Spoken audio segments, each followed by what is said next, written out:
کربلا شاہ کریمہ دستگیرہ اشرفا۔ اللہ کے پیارے نبی سرور کائنات صلی اللہ تعالی وسلم ارشاد فرماتے ہیں العلم عماد الدین، سبحان اللہ۔ علم دین کا کھمبا ہے، العلم حیات الاسلام، انسان کے اندر جب علم ہوتا ہے تو اس کے اندر اسلام زندہ رہتا ہے۔ بے شک۔ العلم خیر العبادات، نبی ارشاد فرماتے ہیں علم عبادت سے زیادہ افضل بہتر ہے۔ بے شک۔ اس لیے کہ جب آپ کے اندر علم ہوگا تو آپ کو نماز پڑھنے کا طریقہ آ جائے گا، ماں باپ کی خدمت کرنے کا طریقہ آ جائے گا۔ اس لیے جب دین کی محفلوں میں آیا کرو تو علم حاصل کرنے کی نیت سے آیا کرو۔ شہر بغداد میں ایک عبد الرحمن بن قاسم نام کے رہا کرتے تھے۔ ان کو پتہ چلا کہ مدینہ شریف میں امام مالک علم حدیث پڑھاتے ہیں۔ جب ان کو پتہ چلا کہ مدینہ شریف میں امام مالک علم حدیث پڑھاتے ہیں تو اپنی بیوی سے کہا اے میری شریک حیات، اگر اجازت دے دیتی تو میں علم حدیث حاصل کرنے کے لیے مدینہ چلا جاتا۔ بیوی نے کہا ٹھیک ہے 2 سال کے لیے چلے جاؤ۔ عبد الرحمن بن قاسم چلے گئے مدینہ میں، علم حدیث حاصل کرتے کرتے 4 سال ہو گئے۔ اچانک ان کو خیال آیا کہ میں تو بیوی سے 2 سال کی چھٹی لے کے آیا تھا، مجھے 4 سال ہو گئے۔ اب انہوں نے خط لکھا اپنے بیوی کے نام سے، اے میری شریک حیات، میں 2 سال کی چھٹی لے کے آیا تھا، مجھے یہاں 4 سال ہو گئے، لیکن میرا علم ابھی مکمل نہیں ہوا۔ اگر تم میرا انتظام نہ کر سکو تو میری طرف سے اجازت ہے، تم جہاں چاہو جس نیک مرد کے نکاح میں چلی جاؤ، لیکن میں علم مکمل کر کے تب آؤں گا، علم حدیث حاصل کر کے آؤں گا۔ جب عبد الرحمن گھر چھوڑ کے گئے تھے، پیدل گئے تھے، اس وقت کوئی سواری سادھن نہیں تھا۔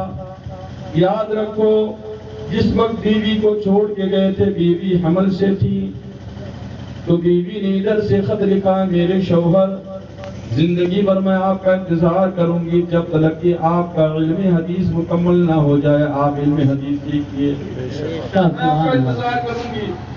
17 سال ہو گئے عبد الرحمن گھر نہ آئے، 17 سال تک علم حدیث حاصل کرتے رہے۔ ادھر جو حمل سے بیوی تھی، لڑکا پیدا ہوا، لڑکا 17 سال کا ہو گیا۔ جب بیٹا پوچھتا امی یہ بتاؤ ابو کہاں ہیں، تو ماں کہتی بیٹا جب وقت آئے گا تب بتا دوں گی۔ آخر کار جب بیٹا حج کرنے کے لیے جانے لگا تو ماں کہنے لگی بیٹا جا رہے ہو حج کرنے کے لیے؟ مکہ معظمہ سے جب مدینہ منورہ حاضری دینا تو نبی کے روضے پہ حاضری دینے کے بعد امام مالک کے مدرسے میں چلے جانا۔ سبحان اللہ، سبحان وہی اللہ۔ تمہارے ابو رہتے 17 سال سے علم حدیث حاصل کرنے کے لیے گئے تھے۔ جب بیٹا مدینہ منورہ پہنچا، امام مالک سے پوچھتا ہے بتاؤ عبد الرحمن شخص کا کون آدمی ہے؟ انہوں نے کہا وہ دیکھو دیوار کی ٹیک لگا کے علم حدیث پڑھ رہا ہے، حاصل کر رہا ہے، علم حاصل کر رہا ہے۔ یہ نوجوان پہلی بار اپنے باپ سے ملاقات کرنے جا رہا ہے، ابھی تک باپ کا چہرہ نہیں دیکھا ہے، بے شک بے شک۔ باپ نے بھی بیٹے کا چہرہ نہیں دیکھا ہے۔ یہ دوری، اتنے دن ملاقات نہ ہونا، یہ صرف علم کی وجہ سے ہے۔ اے میرے بھائی، وہ نوجوان گیا، اپنے ابو جان سے سلام کیا اور ہاتھوں کو چوما، زار و قطار رونے لگا۔ جب حضرت عبد الرحمن نے دیکھا اجنبی نوجوان آیا ہے، زار و قطار رو رہا ہے، پوچھتے بیٹا کیا بات ہے، تو کون ہے، رونے کا سبب کیا ہے؟ چسکیاں بندھی ہوئی ہے، چہرہ دیکھتا جا رہا ہے، روتے روتے عرض کرتا ہے میرے پیارے ابو جان میں آپ کا لب جگر ہوں۔ باپ نے پہلی بار بیٹے کو دیکھا تھا، بیٹا نے پہلی بار باپ کو دیکھا تھا۔ عبد الرحمن کھڑے ہو گئے، سینے سے لگا لیا، زار و قطار رونے لگے۔ اے میرے بھائی سوچو، سنو، سمجھو، 17 سال کے لیے مدینہ چلے گئے، آج ہم تھوڑی دیر کے لیے نبی کی محفل میں نہیں آ پاتے، آپ کو کوئی 17 گھنٹہ نہیں بٹھایا جائے گا۔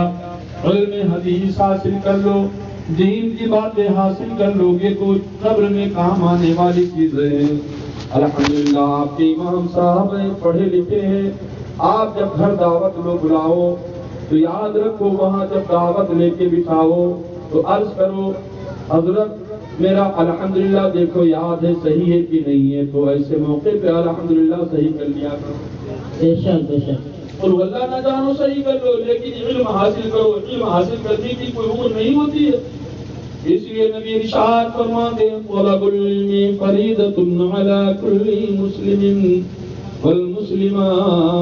نبی ارشاد فرماتے ہیں علم کا طلب کرنا ہر مرد عورت پر فرض ہے۔ سبحان اللہ سبحان اللہ۔ خیرکم من تعلم القرآن وعلمہ۔ نبی ارشاد فرماتے تم میں سب سے زیادہ بہتر وہ ہے جو قرآن سیکھے اور قرآن کو سکھائے۔ نبی ارشاد فرماتے اطلبوا العلم لو کان بسقین۔ نبی ارشاد فرماتے علم حاصل کرنے کے لیے اگر تم کو چین جانا پڑے تو چلے جاؤ۔ بے شک۔ حضور جب جنگ لڑتے اور کوئی قید کر کے لائے جاتے تو ان میں جو عیسائی ہوتے تھے تو سرکار پوچھتے یہ بتاؤ تم کچھ لکھنا پڑھنا جانتے ہو؟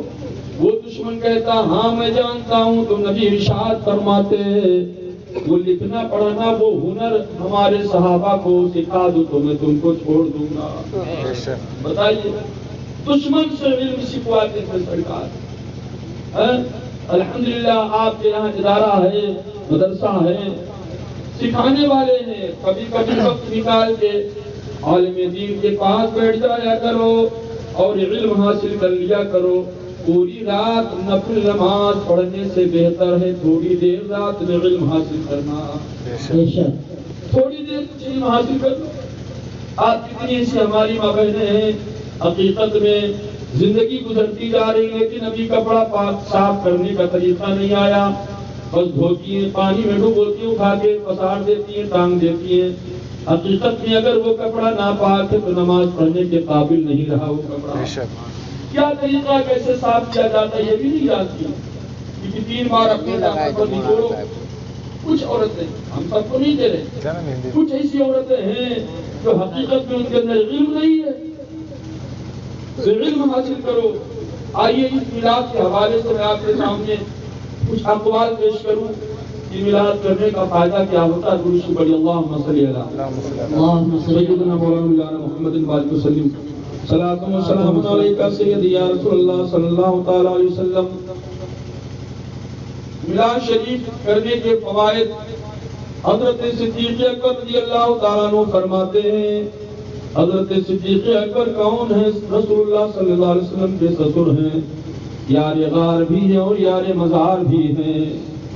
حضرت صدیق اکبر فرماتے من انفقا درہمن علی قرات مولد النبی صلی اللہ تعالی علیہ وسلم کان رفیقی فی الجنہ۔ حضرت صدیق اکبر فرماتے جس نے میلاد میں 1 درہم خرچ کیا، 1 روپیہ خرچ کیا، 1 درہم خرچ کیا، حضرت صدیق اکبر فرماتے کانا رفیقی فی الجنہ، تو جنت میں میرے ساتھ ہوگا۔ سبحان اللہ۔ بے شک۔ ابھی آپ نے دیکھا نا محبت میں نظرانہ لٹا رہے تھے، یہ 1 روپیہ لکھا جاتا ہے، کل قیامت کے دن یہ روپیہ گواہی دے گا۔ اگر آپ نے گناہ کی جگہ پہ خرچ کیا ہے تو آپ کے خلاف گواہی ہوگی، اگر آپ اللہ رسول کے ذکر پہ خرچ کیا تو آپ کی مغفرت، آپ کی شفاعت کے لیے گواہی دیں گے۔ وَمَن يَعْمَلْ مِثْقَالَ ذَرَّةٍ خَيْرًا يَرَهُ وَمَن يَعْمَلْ مِثْقَالَ ذَرَّةٍ شَرًّا يَرَهُ۔ تو یہ نبی کے میلاد پہ صدیق اکبر فرماتے 1 روپیہ آپ نے خرچ کیا، 1 درہم چاندی کے سکے، اگر آپ نے خرچ کیا کان رفیقی فی الجنہ، تو جنت میں میرے ساتھ میں ہوگا۔ حضرت عمر فاروق رضی اللہ تعالیٰ عنہ ارشاد فرماتے من اعظم مولد النبی صلی اللہ تعالیٰ علیہ وسلم فقد احیا الاسلام۔ جس نے نبی کے میلاد کی تعظیم کی اس نے اپنے اندر اسلام کو زندہ کیا۔ سبحان اللہ سبحان اللہ۔ نبی کے میلاد کی تعظیم ضروری ہے۔ بہت لوگ تو کہتے ہیں چلو دائی بھائی کے سنی نے تو کل ہمیں نہیں ہے سنا، اس مقصد سے چلے آوت ہے۔ کوئی کہتے ہیں یار سبیرے برات جا کے اگر سننا چلو تو سبیرے پوچھے کہاں نے یار میلاد منایا ہے، ایسا بھی ہو سکتا ہے۔ بہت لوگ ایسو ہیں اگر جھوکے جلے تو منما گٹکا مہما گٹکا، اگر زور سے سبحان اللہ بلوا تو نہیں بول پائے، یہ حالت ہوتی ہے۔ کچھ نہیں پاتے تو منہ میں گٹکا رکھے تھے، ایسے وقت میں تھوڑا سے مصاحب کر کے بیٹھ جاؤ تاکہ نبی پہ درود پڑھنے کا، جب درود پڑھو تو تمہارا مصاحب رہے، سبحان اللہ بے شک۔ جب سبحان اللہ کو تو کم سے کم مصاحب رہے، کیونکہ حضرت عمر فاروق فرماتے من عظم مولد النبی صلی اللہ تعالی علیہ وسلم فقد احیا الاسلام، جس نے نبی کے میلاد کے تعظیم کی حقیقت نے اس نے اسلام کو زندہ کیا۔ سبحان اللہ سبحان اللہ۔ اب حضرت عثمان غنی فرماتے ہیں، حضرت عثمان حضرت صدیق اکبر اور عمر فاروق کے دن حضور کے سسر ہیں، حضور کے سسر، اب داماد کی بات۔ حضرت عثمان غنی ارشاد فرماتے من انفق درہما علی قراۃ مولد النبی صلی اللہ تعالی وسلم کانما شہد غزوہ بدر و حنین۔ حضرت عثمان غنی ارشاد فرماتے جس نے نبی کے میلاد میں 1 درہم خرچ کیا وہ ایسے ہے جیسے غزوہ بدر میں اور غزوہ حنین میں اس نے جنگ میں شرکت داری کی۔ بے شک بے شک۔ کہ وہ جہاد کیا اس جنگ میں اتنا بڑا اس کو ثواب ملتا ہے۔ آؤ حضرت علی فرماتے ہیں من عظم مولد النبی صلی اللہ تعالی علیہ وسلم، جس نے نبی کے میلاد کی تعظیم کی کانا سعیا لا یخرج من الدنیا الا بالایمان۔ حضرت علی فرماتے جس نے نبی کے میلاد کی تعظیم کی سعیا کانا سعیا اور کوشش کیا بیان کرنے کے لیے لا یخرج من الدنیا الا بالایمان، جب وہ دنیا سے جائے گا تو ایمان کے ساتھ دنیا سے جائے گا۔ سبحان اللہ۔ یدخل الجنت بغیر حساب، حضرت علی فرماتے کہ بغیر حساب کی وہ جنت میں داخل ہوگا۔ سبحان اللہ سبحان اللہ۔ یہ میلاد کرانے اور اس میں روپیے خرچ کرنے کی عظمت فضیلتیں ہیں۔ حضرت خواجہ حسن بصری فرماتے لو کان لی مثل جبل احد ذهبا فانفقه على قراءة مولد النبی صلی اللہ تعالی علیہ وسلم۔ حضرت خواجہ حسن بصری فرماتے ہیں کہ اگر میرے پاس جبل پہاڑ اور احد پہاڑ کے اتنا سونا ہوتا، مثل جبل احد ذهبا سونا ہوتا، فانفقته على قراءة مولد النبی صلی اللہ تعالی علیہ وسلم، تو میں وہ تمام پہاڑ کا سونا نبی کی میلاد میں خرچ کر دیتا۔ سبحان اللہ سبحان اللہ بے شک۔ اس لیے میلاد کر لیا کرو، میلاد مولود سے بنا نبی کے پیدائش کا ذکر کر لیا کرو، اس لیے اس سے بلائیں مصیبتیں ٹلا کرتی ہیں۔ بعض لوگوں کے گھروں میں کئی سال ہو جاتے ہیں نبی کا میلاد نہیں ہو پاتا۔ بے شک حق ہے۔ کیا کرو میلاد، اس کی عظمتیں فضیلتیں بہت ہیں۔ اب آؤ میں اصل موضوع پہ آتا ہوں۔ درود پڑھیے اللہم صلی علی اللہم صلی علی سیدنا محمد وسلم صلاۃ و سلام علیک سیدی یا رسول اللہ صلی اللہ علیہ وسلم۔ اللہ تعالی قرآن عظیم میں ارشاد فرماتا ہے والکاظمین الغیظ والعافین عن الناس واللہ یحب المحسنین۔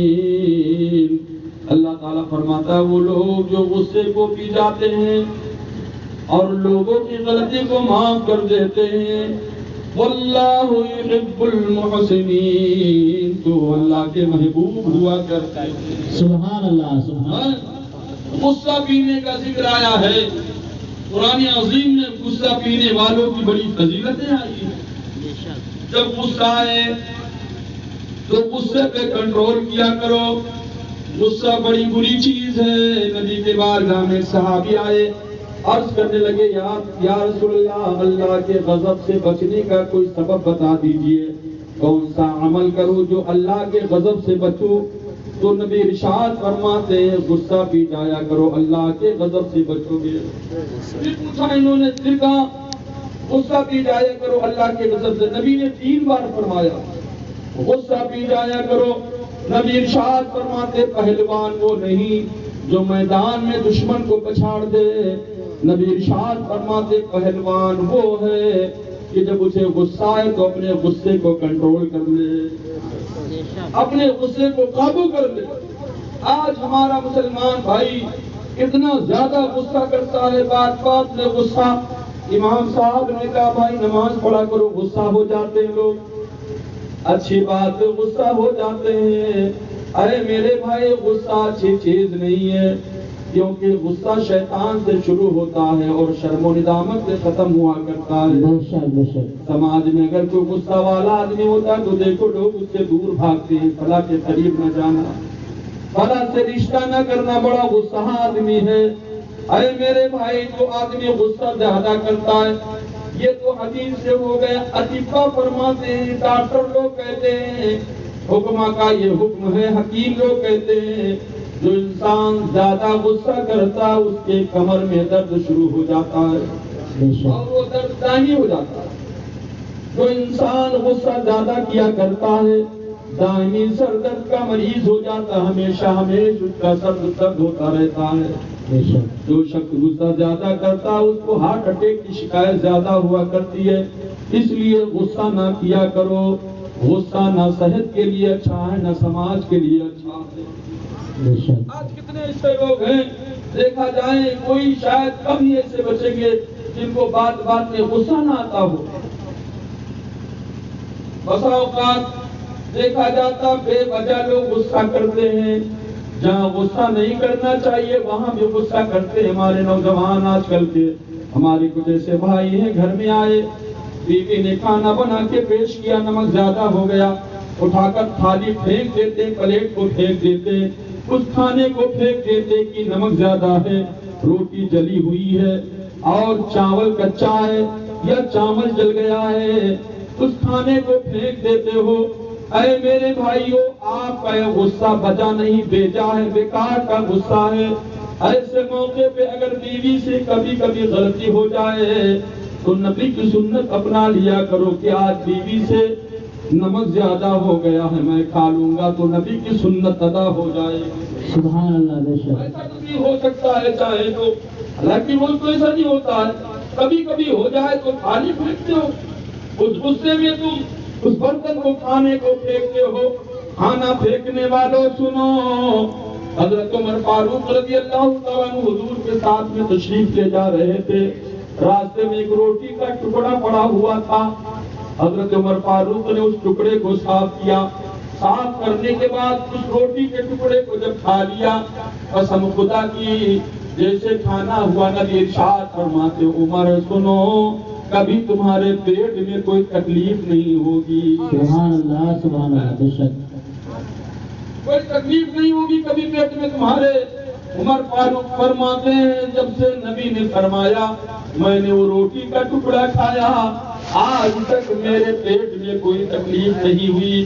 اس لیے شادیوں میں جانے والوں کا جو پیٹ خراب ہوتا ہے اور کچھ نہیں گیسٹری کے شکایت ہو جاتے ہیں، وجہ یہ ہے کہ آدھا کھانا کھاتے آدھا پھینکتے ہیں۔ جی جی بے شک، آدھا کھانا کھاتے ہیں ٹیبل پہ، آدھا پیچھے پھینکتے ہیں۔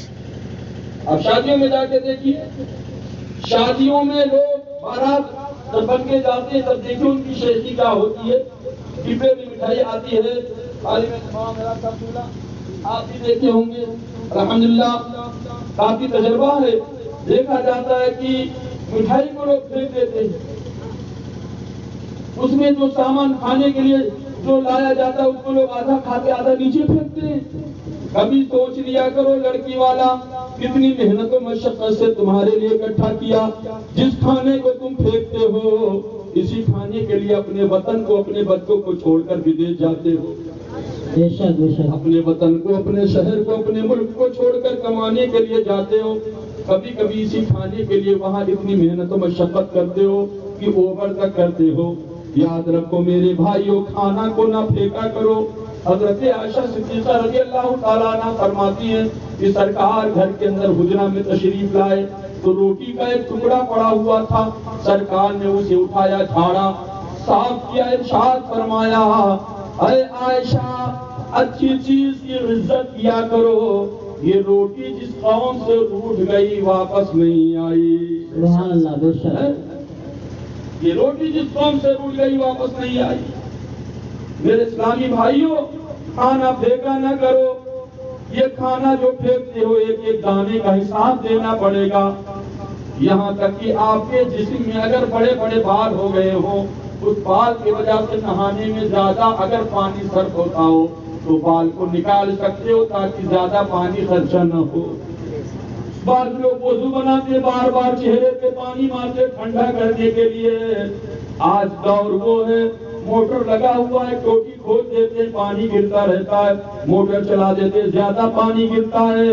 ارے میرے بھائی، جو زیادہ پانی جا رہا ہے اس پانی کا حساب دینا ہوگا. نبی ارشاد فرماتے ہیں، نبی کا فرمان ہے کہ زیادہ پانی نہ بہاؤ. ارے جو نبی زیادہ پانی بہانے سے منع کرتے ہو، وہ نبی دوسروں کا خون بہانے کی کیسے اجازت دے سکتے ہیں؟ اس لیے میرے اسلامی بھائیوں، غصہ اس موقع پہ نہ کیا کرو. کھانے کو پھینکنا، برتن کو توڑنا، گالی دینا. آج آپ کے یہاں ایک بیوی کھانا بناتی، کبھی کبھی ہوتا ہے حضور کے 11 بیویاں تھی، الگ الگ قبیلے تھی، ان کے کھانے کا ذائقہ الگ تھا. لیکن سرور کائنات کے سامنے کھانا آتا، اگر کوئی اس میں کمی ہوتی تو سرکار کھا لیتے تھے. نمک زیادہ ہوتا، مثلا روٹی جل جاتی، چاول جل جاتا تو سرکار کھا لیتے تھے، کھانے کو نہیں پھینکتے تھے. آج اسی کھانے کو پھینکا جاتا ہے، اس کی قدر نہیں ہے. اس لیے تو کھانا جھک کے کھانے کی اجازت دیا گیا ہے. تم جب کھانا جھک کے کھاؤ گے تو اللہ کا شکر ادا ہوگا. بے شک، بے شک. آپ کے ہاتھ میں اگر سالن لگا تو روٹی میں پوچھنا منع کیا گیا ہے، اس لیے کہ اس روٹی کی عزت کرنے کا حکم دیا گیا ہے. سبحان اللہ، بے شک. اسی طریقے سے ہاں کچھ جگہوں پہ غصہ کرنا چاہیے حضرت، کچھ جگہوں پہ غصہ کرنے کی اجازت ہے. کب غصہ کرو؟ اگر آپ کی بیٹی بے پردہ گھومتی ہے، سر پہ دوپٹہ نہیں ہے تو آپ غصہ کرو. اگر آپ غصہ نہیں کرو گے تو گویا کہ آپ کے اندر غیرت نہیں ہے. آپ کی بیوی بے پردہ گھومتی ہے، آپ کا بیٹا جان کھول کے گاؤں میں گھوم رہا ہے، نماز جمعہ ہو رہی ہے، آپ کا بیٹا نماز پڑھنے نہیں گیا، 5 وقتہ نماز پڑھنے نہیں گیا، روزہ نہیں رکھتا ہے رمضان شریف میں.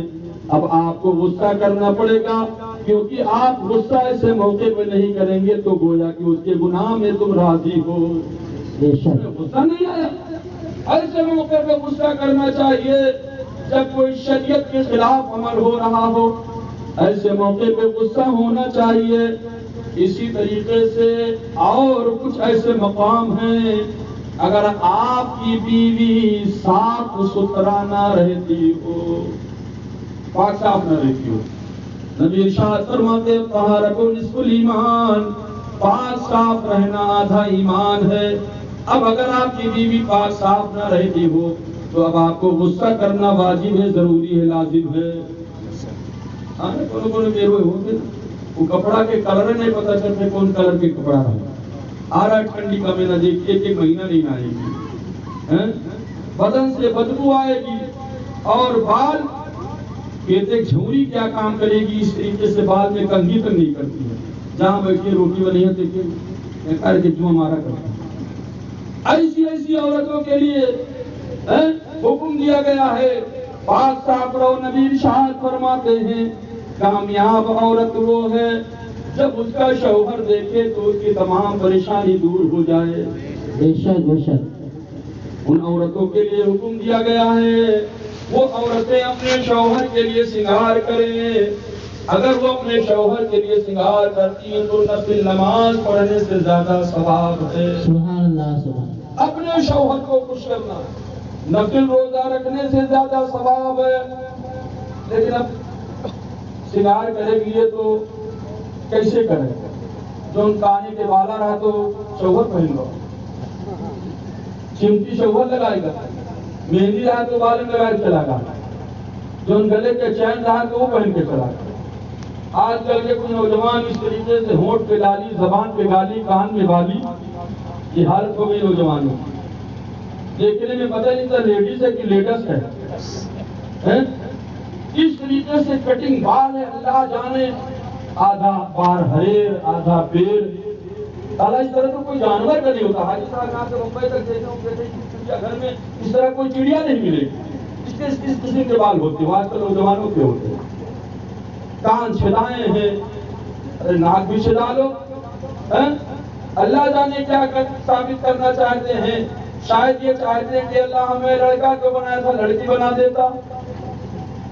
آدھا لباس آدھا جسم ان کا لڑکیوں کی طرح ہوتا۔ اب بتائیے عورتیں کہاں جائیں گی؟ وہ لڑکیاں کیا سنگار کریں گی؟ اس لیے اس قسم کے لباس نہ اپناؤ۔ نبی ارشاد فرماتے من تشبہ بقوم فہو منہم، جو جس کی مشابہت کرے گا، نبی ارشاد فرماتے اس کا حشر اسی کے ساتھ ہوگا، اسی کے ساتھ ہوگا۔ عورتوں کا تعلق کیا؟ یہ شادی خانہ آبادی ہے، اس رشتے کو آج لوگوں نے مذاق بنا کے رکھ دیا۔ میاں بیوی کے رشتے کو آج لوگوں نے مذاق بنا دیا۔ یہ رشتے کو اگر سمجھتے یہ کیسا رشتہ ہے، یہ جنتی رشتہ ہے، اللہ نے اس رشتے کو بڑا پاک کیا ہے۔ اور سارے رشتے دنیا میں بنے ہیں، باپ ماما بھانجے کا رشتہ، باپ بیٹے کا رشتہ، بیٹی ماں کا رشتہ، یہ سارے رشتے دنیا میں بنے ہیں، لیکن یاد رکھو یہ میاں بیوی کا رشتہ جنتی رشتہ ہے۔ اللہ نے حضرت آدم و حوا کا نکاح جنت میں کیا، گویا کہ دنیا والوں کو بتانا چاہے دنیا والوں سنو، یہ رشتہ جنتی رشتہ ہے، بڑا با طہارت رشتہ، اس کی قدر کرنا، اس کی عزت کرنا۔ اس لیے اللہ نے قرآن عظیم میں کئی جگہ اس رشتے کے تعلق سے ارشاد فرمایا لباس لکم وانتم لباس لہن، اللہ فرماتا ہے کہ عورت تمہارا لباس ہے اور تم عورت کے لباس ہو۔ ایک دوسرے کا لباس کیا کہا گیا تو کہیں میاں بیوی کے حوالے سے کئی پوری آیت کریمہ نازل ہے، لیکن داغدار کر دیا، تار کر دیا اس رشتے کو۔ نبی ارشاد فرماتے کہ نکاح کو آسان کر دو تاکہ کوئی گناہ کے لیے نہ سوچے، زنا کے لیے، بدکاری کے لیے نہ سوچے، نکاح کو اتنا آسان کر دو۔ ہمارے اسلام میں سب سے زیادہ اگر آسان کوئی چیز ہے تو نکاح ہے، نوٹ کر لیجیے، سب سے آسان نکاح ہے۔ نماز پڑھنے میں وقت لگے گا، وضو کرنا پڑے گا، لیکن نکاح میں اگر وضو نہیں تو بھی نکاح ہو جائے گا، غسل نہیں تو بھی نکاح ہو جائے گا۔ یاد رکھو نکاح کو اتنی اجرت کے ساتھ بیان کیا گیا، اتنی اجرت جلد بازی کرو کہ اگر لڑکا لڑکی دونوں راضی ہیں، لڑکی اجازت دے دے، لڑکا قبول کر لے، 2 گواہوں کی موجودگی میں نکاح ہو گیا۔ سبحان اللہ، کتنا آسان ہے۔ کچھ مہر ہو، لڑکی اجازت دے، لڑکا قبول کر لے، 2 گواہ ہوں، اگر اتفاق سے گواہ دور ہوں، 1-2-3 کلومیٹر چل کے گواہ ملیں گے، یہاں سے نوابگنج جانا پڑے گا، تو حکم دیا گیا کہ اگر گواہ مسلمان نہ ہو، 2 گواہ ہندو ہوں، پنڈت ہو، ان کے سامنے بھی اگر لڑکی اجازت دے، لڑکا قبول کر لے تو نکاح ہو گیا۔ کیا چاہیے؟ اتنا آسان کر دیا گیا نکاح کو۔ اس نکاح کو آج قوم نے، ہم لوگوں نے اتنا بڑا کر دیا کہ اس شادی کو، اس نکاح کو کرنے کے لیے کوئی بدیش جا رہا ہے، کوئی بمبئی کما رہا ہے، یہاں تک کہ دیکھا جاتا ہے کہ کئی سال اس شادی کی تیاری کی جاتی ہے۔ ایک رواج ہو گیا کہ خوب عمر زیادہ ہو جائے تم نکاح کرو۔ دیکھو یہ، اب میں آپ کو ایگزامپل دے کے سمجھا دوں، آپ کو سمجھ میں آ جائے گا اس نکاح کے حوالے سے۔ ایک آدمی سمجھے گا بھیا لڑکوں کی شادی پیڑا جوان ہے، ایک حضرت انہیں اپنے پیر پر کھڑا ہو جائے تب بیاہ کری، تو ان کا یا اللہ پیروا کہاں ہے جب کھڑا ہو پورا دن پوری رات کو ادھر سے ادھر مٹر گشتی کرتا ہے اپنے پیر ہی پہ، وہ شادی والا پیر کب جامے گا؟ اسی میں اپنے پیر پہ کھڑا ہو جائے تب۔ ایک بات اس وجہ سے زیادہ عمر ہونے پہ نکاح لوگ کرتے ہیں، ایک رواج بنتا جا رہا ہے، رسم بنتا جا رہا ہے۔ لڑکا لڑکی بالغ ہو گئے، نبی فرماتے ہیں اگر ان کا نکاح نہ کیا گیا وہ گناہ کرتے ہیں تو وہ گنہگار ہونے کے ساتھ ساتھ میں ماں باپ بھی گنہگار ہوتے ہیں۔ بے شک بے شک، ماں باپ بھی گنہگار ہوتے ہیں۔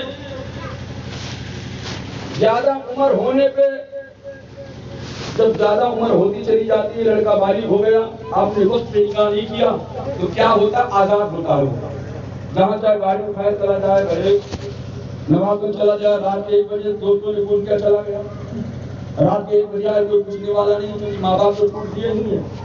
اب وہ ادھر ادھر کھلے سڑک کی طرح اس کھیت میں منہ مارتا ہے، اس کھیت میں منہ مارتا ہے، عیاشی کرتا گھوم رہا ہے، عیاشی کرتا گھوم رہا ہے۔ اب خیال آیا ماں باپ کو نکاح کر دے، جب نکاح کر دیا گیا تو اب وہ جب گھر میں آیا 1 بجے رات کے دوستوں کے بلانے پہ جانے لگا تو بیوی ضرور پوچھے گی 1 بجے آئے وہ کہاں تھے آپ، اس کو غصہ لگے گا۔ اچانک اٹھ کے جانے لگا، کہاں جا رہے ہیں آپ، تو اب اس کو اچھا نہیں لگے گا۔ پہلے تک تو آزادی سے گھومتا تھا، اس شادی سے پہلے بہتر اچھا پہلے ہی تھا، کوئی پوچھنے والا نہیں تھا۔ اب اس عورت کو بوجھ معلوم، اس کو عورت کو بوجھ سمجھنے لگا، بار بار بیوی کا ٹوکنا، لیکن حقیقت میں بیوی ٹوکتی نہیں، پوچھتی ہے۔ بیوی کا حق ہے پوچھنے کا، اے نادان کبھی سوچ لیا کر وہ تیری بیوی ہے، تجھ کو پانے کے لیے اپنے باپ کے پیار کو چھوڑا، ماں کے پیار کی قربانی دی، بھائی کے پیار کو چھوڑا، بھتیجوں کے پیار کو چھوڑا، بہنوں کے پیار کو چھوڑا، سہیلیوں کے پیار کو چھوڑا، جس گھر میں پیدا ہوئی تھی اس گھر کو چھوڑا۔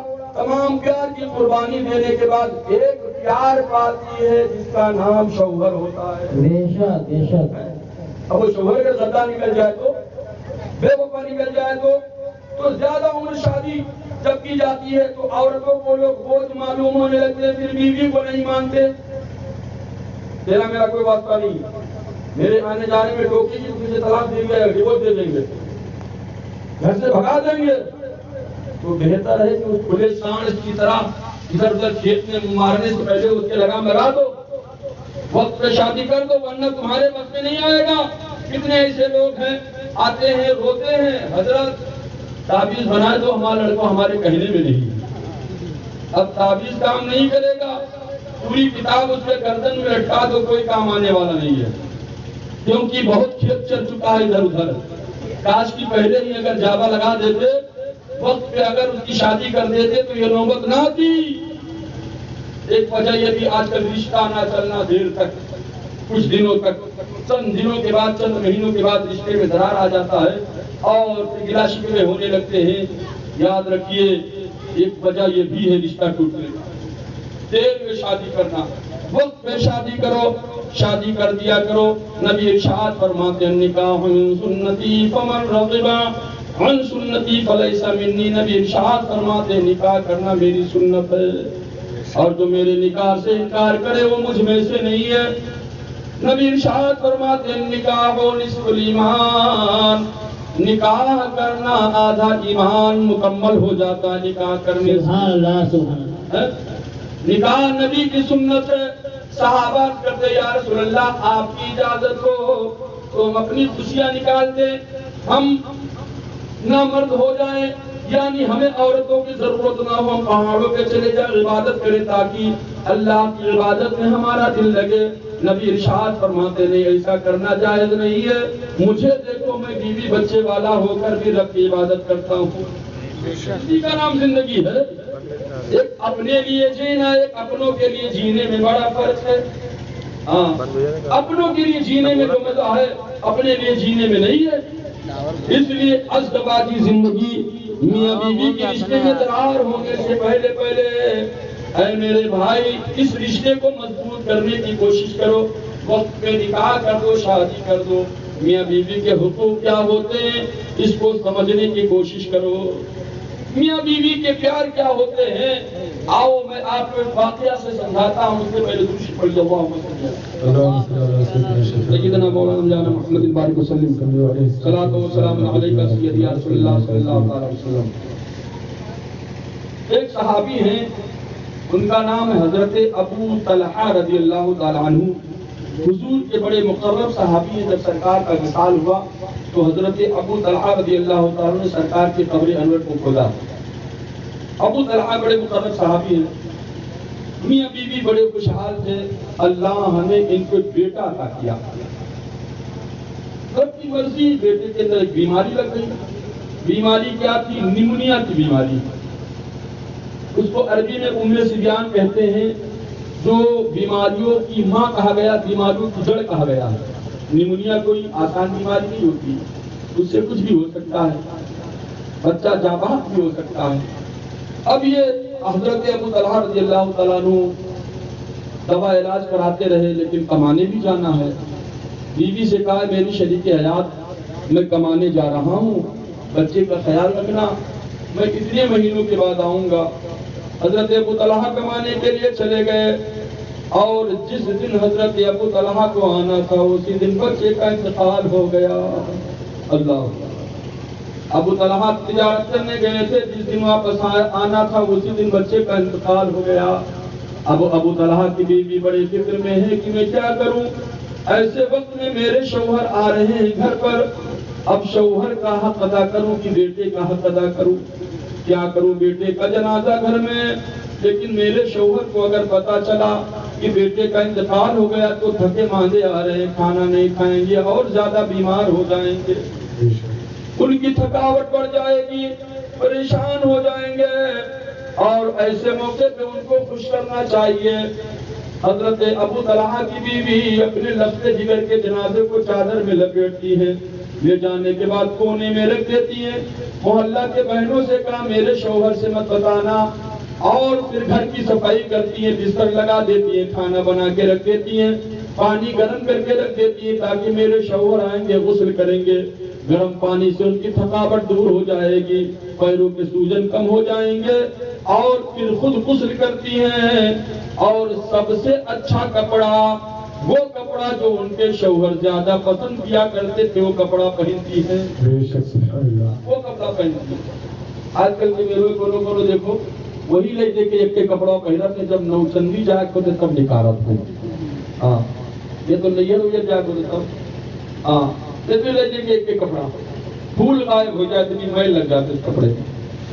حضرت ابو طلحہ کی بیوی وہ کپڑا پہن کر اور اپنے شوہر کے لیے سنگار کرتی ہیں، سبحان اللہ، سبحان اللہ، بڑی خوش دلی سے جو ہے سواگت کرنے کے لیے، خوش آمدید کہنے کے لیے دروازے کے ایوٹ میں پردے میں بیٹھ جاتی ہے۔ حضرت ابو طلحہ رضی اللہ تعالیٰ عنہ آتے ہیں، دروازے پہ کھڑے کہتے السلام علیکم، اندر سے آواز آتی وعلیکم السلام۔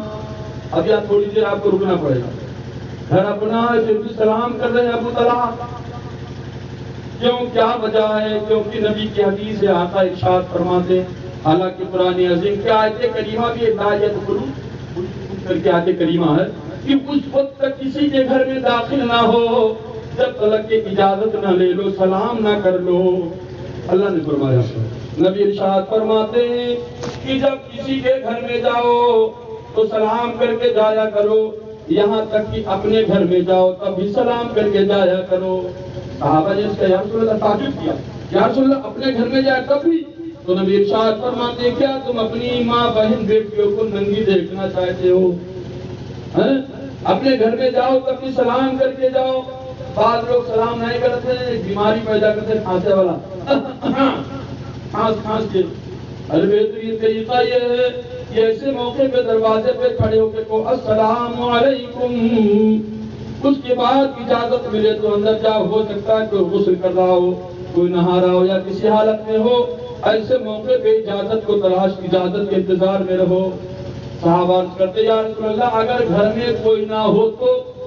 صحابہ نے ہر مسئلے کو واضح کر دیا، یا رسول اللہ ہم اپنے گھر میں گئے، دروازہ ہم نے بند کیا، گھر میں اگر کوئی نہیں ہے ہم ہی دروازہ کھولتے ہیں تو بھی ہم سلام کریں؟ نبی ارشاد فرماتے ہاں جب گھر میں کوئی نہ ہو تب بھی سلام کیا کرو۔ یا رسول اللہ کس کو سلام کرے؟ تو آقا ارشاد فرماتے مومن کے گھر میں میری روح رہتی ہے، مومن کے گھر میں میری روح رہتی ہے، جب بھی دروازہ کھولو قدم اندر رکھنے سے پہلے کہو السلام علیکم یا ایھا النبی، اے اللہ کے نبی آپ کو سلام، قسم خدا کی حضور کی روح نے اگر جواب دے دیا تو جنتی ہو جاؤ گے۔ اپنے گھر میں جاؤ کوئی نہ ہو تب بھی سلام کرو، دوسروں کے گھر میں جاؤ تب بھی سلام کرو۔ سلام کے معنی ہوتے اللہ تم کو سلامت رکھے، اللہ تعالیٰ تمہاری جان و مال عزت و آبرو کی حفاظت فرمائے۔ سلام کی دعا کیا کرو، ایک مسلمان دوسرے مسلمان سے ملے، نبی ارشاد فرماتے دو مومن آپس میں بھائی جب ملتے ہیں اور ہاتھ ملاتے ہیں ان کا ہاتھ الگ نہیں ہوتا، مسکرا کے ہاتھ ملانے والے اللہ تعالیٰ ہاتھ الگ نہیں ہوتا کہ اللہ تعالیٰ دونوں کی بخشش فرما دیتا ہے۔ سبحان اللہ۔ سلام کی کتنی بڑی فضیلت ہے، نبی ارشاد فرماتے جہاں لوگ میری سنت نہ جانتے ہوں، اگر کوئی میری سنت کو رائج کرے، میری سنت کو رواج دے دے، وہاں لوگ میری سنت کو جان جائیں تو نبی ارشاد فرماتے اسے 100 شہیدوں کا ثواب اس کو ملے گا۔ صبح اٹھو کوئی ہمارا بھائی مل جائے، السلام علیکم کر لیا کرو۔ جب سلام کرو گے صبح اٹھو گے تو آپ کے بھائی کا دروازہ آپ کے سامنے ہوگا، بغل میں آپ کے پڑوسی کا دروازہ ہوگا، آپ کا پڑوسی باہر نکلا، آپ نے کہا السلام علیکم، اس نے کہا وعلیکم السلام، آواز دبی ہوئی ہے، آواز بدلی معلوم ہوتی ہے، آپ نے پوچھا کیا بات ہے، آج کیا آپ کی کچھ طبیعت خراب ہے؟ کہنے لگا پڑوسی ہاں 1 ہفتے سے میں بیمار ہوں، میرا علاج ہو رہا ہے۔ تو آپ کو اس کے پرتی آپ کو محبت پیدا ہوگا آپ کے دل میں، اور دل ہی دل میں دعا دیں گے یا اللہ 1 ہفتہ سے میرا بھائی میرا پڑوسی بیمار، مجھے پتہ نہیں چلا، دعا دیں گے آپ۔ بولا کہ سلام نے آپ کے بھائی کی پریشانی کو بتا دیا، بھائی کے بخار کو بتا دیا، آپ فجر کی نماز پڑھنے کے لیے گئے، جیسے ہاتھ ملائیں گے کبھی کبھی یہ ہوتا ہے، ایک دوسرے سے پوچھتے بھائی آپ کا ہاتھ تو بڑا گرم ہے کیا بات ہے؟ تو آپ کا وہ بھائی جو آپ کے سامنے مخاطب ہے کہے گا کیا کروں 3 دن سے بخار ہے، علاج کروا رہا ہوں، بخار ٹھیک نہیں ہو رہا ہے، تو آپ کے دل سے دعا نکلے گی اللہ میرے بھائی کو شفا عطا فرما دے۔ کتنا بہترین طریقہ ہے، سلام کرنے سے محبت پیدا ہوتی ہے۔ نبی ارشاد فرماتے تو بھائیوں میں آپس میں رنجش ہو جائے، اگر کوئی بھائی پہلے مومن بھائی یہ سگے بھائی نہیں، کل مومن اخوہ، ہر مومن مسلمان آپس میں بھائی بھائی ہے۔ اس حوالے سے میں کہہ رہا ہوں میرے بھائی، اگر کوئی بھائی آپ کی وجہ سے اگر آپ نے دعا دے دیا، جب 2 مومن آپس میں بھائی ملتے ہیں اگر کسی وجہ سے رنجش ہو جائے، نبی فرماتے ہیں جو پہلے بول دے جا کر اپنے بھائی کو سلام کر لے وہ جنتی ہے، جنت ہو جائے۔ اس لیے کم سے کم یہ طریقہ ہمیں اپنانا چاہیے۔ اور جب گھر میں جاؤ گے سلام کرو گے تو بیوی بھی ہوتی ہے، ہاں بیوی کو بھی سلام کرو۔ یاد رکھو حضرت عائشہ صدیقہ رضی اللہ تعالیٰ عنہ فرماتی ہیں کہ حضور سرور کائنات جب گھر کے اندر تشریف لاتے تو سلام کرنے میں پہل کیا کرتے تھے۔ آپ اندازہ لگا لیجیے، آپ گھر پہ کل کیجیے نواب گنج گئے ہیں، 1 بار 2 بار 3 بار آپ اپنے بیوی سے سلام کیجیے، اگر سمجھدار بیوی ہے تو یاد رکھو 4تھی بار آپ کو موقع نہیں دے گا، جیسے دیکھے کہ ہمارے شوہر کا نمبر ہے پلٹ کر فوراً فون اٹھاتے گئے کہ السلام علیکم، اگر وہی میں زندگی ہے نہیں آدھے مہینہ تو کرتے رہو، 1 مہینہ تو سلام پوری نہیں ہونا۔ اگر سمجھدار ہے تو آپ کی بیوی اگر واقعی سمجھدار ہے، اے میری ماں بہنوں شوہروں کو سلام کیا کرو، اے میرے بھائیوں بیویوں کو بھی سلام کیا کرو، نبی کی سنت ہے۔ اگر عزت کم ہوتی بیوی کو سلام کرنے پہ تو حضور عائشہ کو سلام نہ کرتے۔ ایک نوجوان کہنے لگا حضرت ہم لوگ اتنا گر گئے کہ بیوی کا سلام کرا جائے۔ اس نے جب سلام کے بارے میں فضیلت سنا تو کہا اچھا آج جائے کہ ہم سلام کروے۔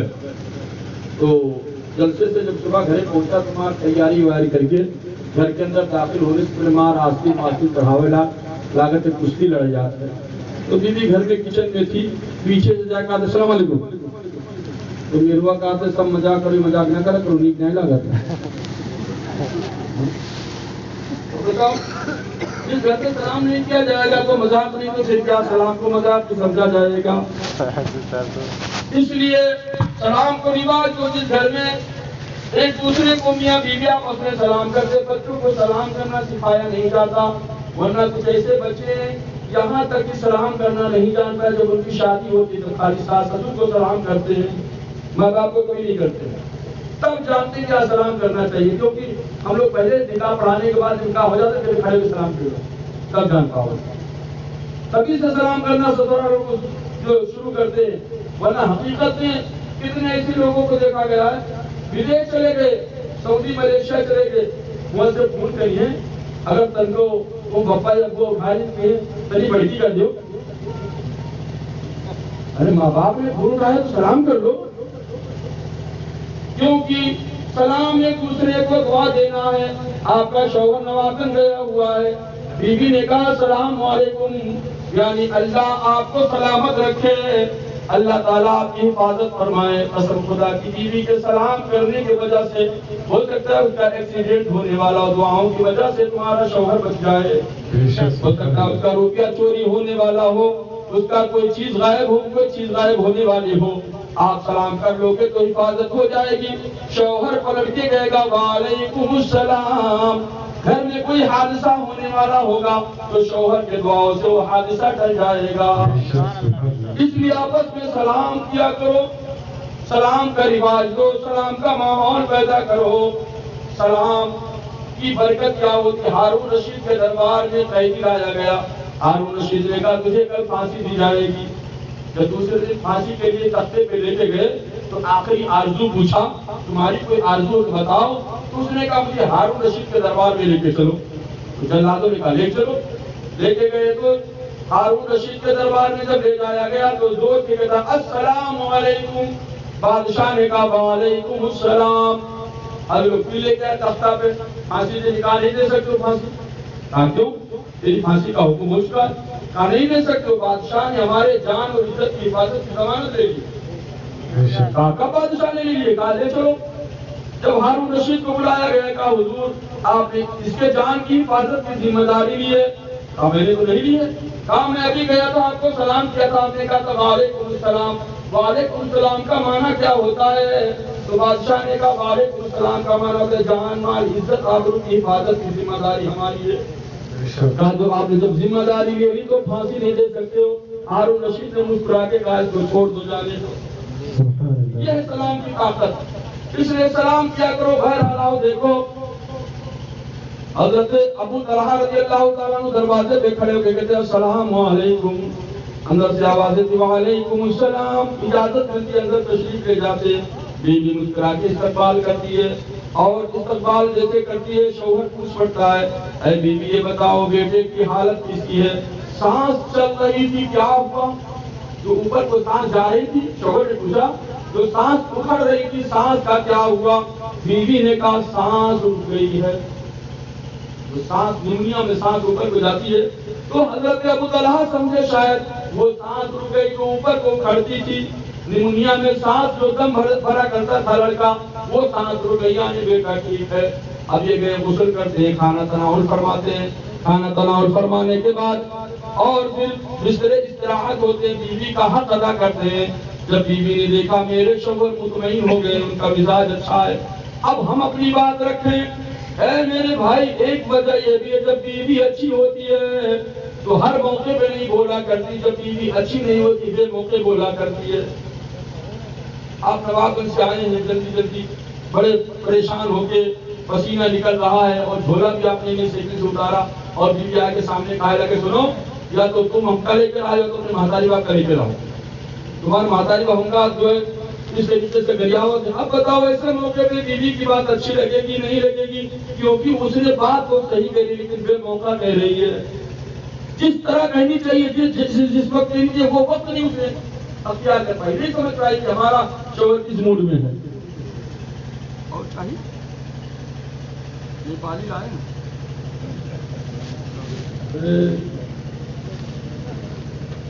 ارے میرے بھائی ضرورت کی عزت تو نیپالی میں ہوتی ہے، پردھان جی ہم لوگ 10 کا 16 بنا کے وہاں اس کی بھی عزت کرتے ہیں، جی جی بے شک، ٹھیک ہے 100 کو 160 بنا ڈالتے ہیں، اچھا ٹھیک ہے۔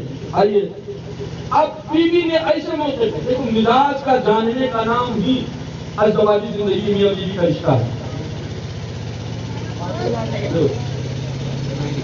کہاں رہتا ہے؟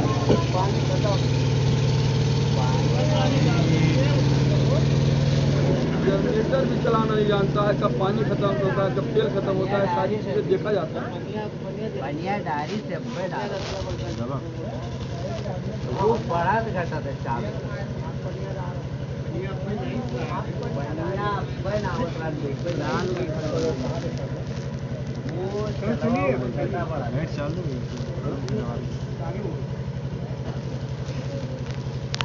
آپریٹر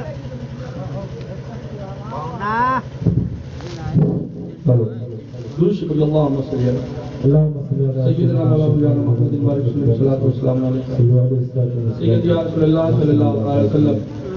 حضرت ابو طلحہ کی بیوی نے بڑے پیار سے سمجھایا، میرے شوہر جب بستر پہ لیٹے آرام کر چکے، اب سمجھ گئی تھی کچھ تھکاوٹ دور ہوئی ہے، سکون ملا ہے، تو کہنے لگے میرے پیارے شوہر یہ بتاؤ اگر دروازے پہ کوئی 10 دن کے لیے بیل باندھ جائے اور وہ اپنا بیل واپس لے جائے تو آپ ناراض تو نہیں ہوں گے؟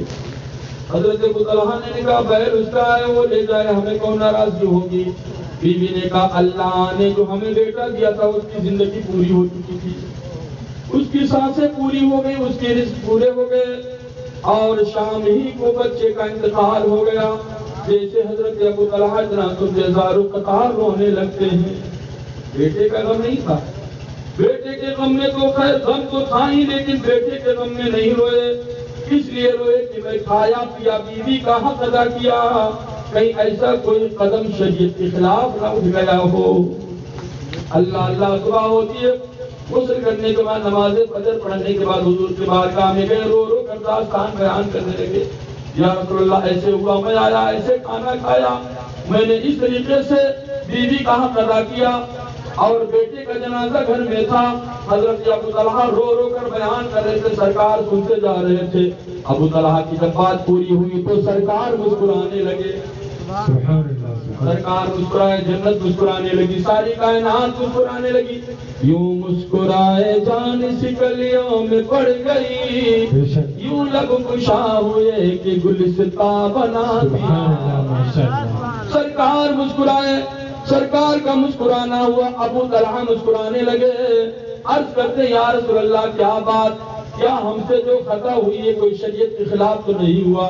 نبی ارشاد فرماتے نہیں ابو طلحہ، اللہ تمہاری بیوی سے کتنا خوش ہے اس لیے کہ تمہاری بیوی نے مکمل تمہارا حق ادا کیا ہے. اللہ اتنا راضی ہے کہ 9 مہینے کے بعد تم کو صالح نیک بیٹا عطا فرمائے گا. سبحان اللہ سبحان اللہ. کیوں ہوتا میاں بیوی کا رشتہ اس طریقے سے رشتے چلائے جاتے ہیں. اور آج کل کونوں میں ہوئے تو اسی سے میں ہوئے ہوتے. ایک آدمی 1 کلو گوشت لے کے آوا کے بعد اپنے نارو کسی کا بناؤ سنجھا کے میں تو ٹھیک ہے. اب شام کی آوا تو اس کے آگے چٹنی روٹی تمہارے کو سوا کہا ہوگا. جب بلیوا پالے ہو نا، وہ بلی 1 کلو گوشت کھا گئی تو وہ بڑا ہوشیار رہا ہے. کیسا اچھا بلیوا کھائی تو پہلے 5 کلو رہا 6 کلو ہوئی. جب بلی کو وزن کیا تو 5 کلو کہا ہے، یہ تو 5 ہی کلو ہے. تب بیوی چپ، پھر بتاؤ کہاں ہوگا گوشوا؟ کہیں جب گوشوا بھوجی کہا کیونکہ خوشبو جب ناک مانگا تو سونگھن تو بڑا اچھا لگا. تو ایک روٹی نکال کے کھائیں تو بہتری کھائیں، پتہ ہی نہیں چلا دیکھا پتیل میں گوشوا نہیں رہے گا. 1 کلو گوشت کھا گئی. ایسی ایسی بھی بیویاں ہیں اور ایسی ایسی بھی بیویاں ہیں جو اولاد کو قربان کر دیتی شوہر کی محبت کو. ایسا بھی دیکھا گیا ہے. اے میرے بھائی، ازدواجی زندگی بڑی اہمیت رکھتی ہے. نبی ارشاد فرماتے ہیں جب میاں بیوی آپس میں خوش ہوتے ہیں تو اللہ تعالیٰ ان سے راضی ہوتا ہے، وہ گھر مثل جنت ہو جاتا ہے. اس لیے بہت ضروری ہے اگر گھر کو جنت بنانا چاہتے تو میاں بیوی میں آپس میں اتفاق ہونا چاہیے. لیکن یاد رکھو اے میرے بھائیوں، کبھی کبھی عورت اگر اس طریقے سے مل جائے، کبھی کبھی عورت ایسے بھی مل جاتی ہے، مثالیں ملتی ہیں بزرگان دین. حضرت مولانا معراج صاحب تشریف فرمائے، بہت ایسی مثالیں ملیں گی. حضرت شمعون علیہ السلام کی بیوی نے تو حضرت شمعون کا ہاتھ پیر بندھوا دیا، ناک کان کٹوا دیا، اشرفی کے لیے، پیسوں کے لیے. ایسے بھی مثالیں ملتی ہے. بتاؤ ایک ولی تھے یا نبی تھے جو بھی تھے، لیکن ان کے ساتھ اس طریقے سے ان کی بیوی نے کیا. یہ بھی باتیں ملتی ہیں. ایسے موقع پہ ہمیں کیا کرنا چاہیے؟ آپ ایک واقعہ سماعت کر لو. حضرت سید ابو الحسن خرقانی رحمت اللہ تعالیٰ علیہ بہت پائے کے بزرگ ہیں. ان کے بہت مرید تھے. تو کچھ مریدوں نے کہا چلو یار پیر سے تو ہم مرید ہو گئے لیکن کبھی گھر نہیں گئے, چلو گھر ٹہلاتے ہیں. پیر صاحب بھی زیادہ دن ہو گئے نہیں آئے ہیں. تو مرید گئے. اس میں فلسفی تھا, بڑا پڑھا لکھا تھا, وہ بھی مرید ہو گیا تھا. ان کی کرامت کو دیکھ کر, ان کی خوبیوں کو دیکھ کر جب وہ گھر وہاں پہنچے, پہلی بار گئے تھے پیر صاحب کے گھر, گئے دروازے پہ دستک دی تو پیر صاحب نہیں تھے. پیر صاحب جنگل گئے ہوئے تھے لکڑی کے لیے. اب ان کی بیوی تھی, انہوں نے دروازہ کھٹکھٹایا تو اندر سے بیوی نے دروازہ کھولا. کہا کون؟ پھر السلام علیکم. وعلیکم السلام. کون ہو تم لوگ؟ پھر ہم پیر صاحب سے ملنے آئے ہیں. تم کون پیر؟ پھر سید ابو الحسن خرقانی. وہ پیر کب سے ہوئے گا؟ وہ پیر کب سے ہوگا؟ سید ابو الحسن خرقانی جو آپ لوگ سنتے ہیں کہ کوئی ہوا میں اڑتا تھا, وہ انہیں کا واقعہ. ایک دن ہوا میں اڑنے لگے. کہا میری بیوی مجھے نہیں مانتی ہے, آج تو مانے گی. اب یہ ہوا میں اڑتے ہوئے اپنے گھر آنگن میں سے نکلے پاس, تو بیوی نے دیکھا تو اب نہ سمجھ سکی کہ میرے شوہر ہیں. تو اب شام کو جب آئے کہیں کہ دیکھو فلانے کے مرد جو ہوا میں اڑتا ہے. تمہیں اچھا غور سے دیکھ رہا کہ ہاں بہت بڑھیا اڑتا ہے. کہیں جو ہوا میں اڑتا ہم ہوئی. اچھا وہی کوئی پیڑ اڑتا ہے. ایسی بھی بیویاں ہیں, پائی گئی ہیں. اب اس نے کہا ہے کون پیر؟ وہ پیر اڑ نہیں, وہ مکار ہے, وہ جھوٹا ہے, کرے گی تم لوگ کو بیوقوف بنایا. وہ پیر نہیں ہے, وہ پیر نہیں ہے. اب یہ مرید لوگ دم بڑے تعجب میں کہ کیا معاملہ ہے, ہم لوگ اپنے پیر سے ملنے آئے لیکن بیوی کو گالی دے رہی ہے. اب ہم کیا کریں, کہاں جائیں؟ کہیں غلطی سے ہمیں ایسا پیر تو نہیں مل گیا جو حقیقت میں پیر کے لائق نہ ہو. بھائی جب کوئی گھر میں ہی سے برائی اٹھتی ہے تو لوگ یقین کر لیتے ہیں, برا نہیں تو برا کہا جا رہا ہے. اب وہ کہاں گئے, کہاں ہیں؟ کچھ لوگوں نے کہ چلو واپس چلو جاؤ. کچھ لوگوں نے رکو. کہاں گئے؟ کہا جنگل کی طرف. کہا آنے دو. اب وہ لوگ انتظار میں بیٹھ گئے. کیا دیکھا, جنگل کی طرف سے ایک شیر آ رہا ہے اور شیر کے اوپر پیر صاحب بیٹھے ہیں اور اسی پہ لکڑی کا گٹھر رکھے ہوئے چلے آ رہے ہیں. جب قریب آئے تو لکڑی کو اتارا, خود اتنے لکڑی کو اتارا اور وہ شیر قدموں کو چوما, جنگل کی طرف چلا گیا. جب پیر صاحب آئے تو لوگوں نے دوڑ کر سلام عرض کیا, میرے آقا میرے پیر و مرشد آپ کے بارگاہ میں حاضر آئے ہیں. سب سے پہلے آپ اپنی بیوی کو طلاق دیجیے, دوسری بیوی لا دیں گے. کہا کیوں؟ کہا اس لیے آپ کی بیوی آپ کو گالی دیتی ہے, ہمیں اچھا نہیں لگتا.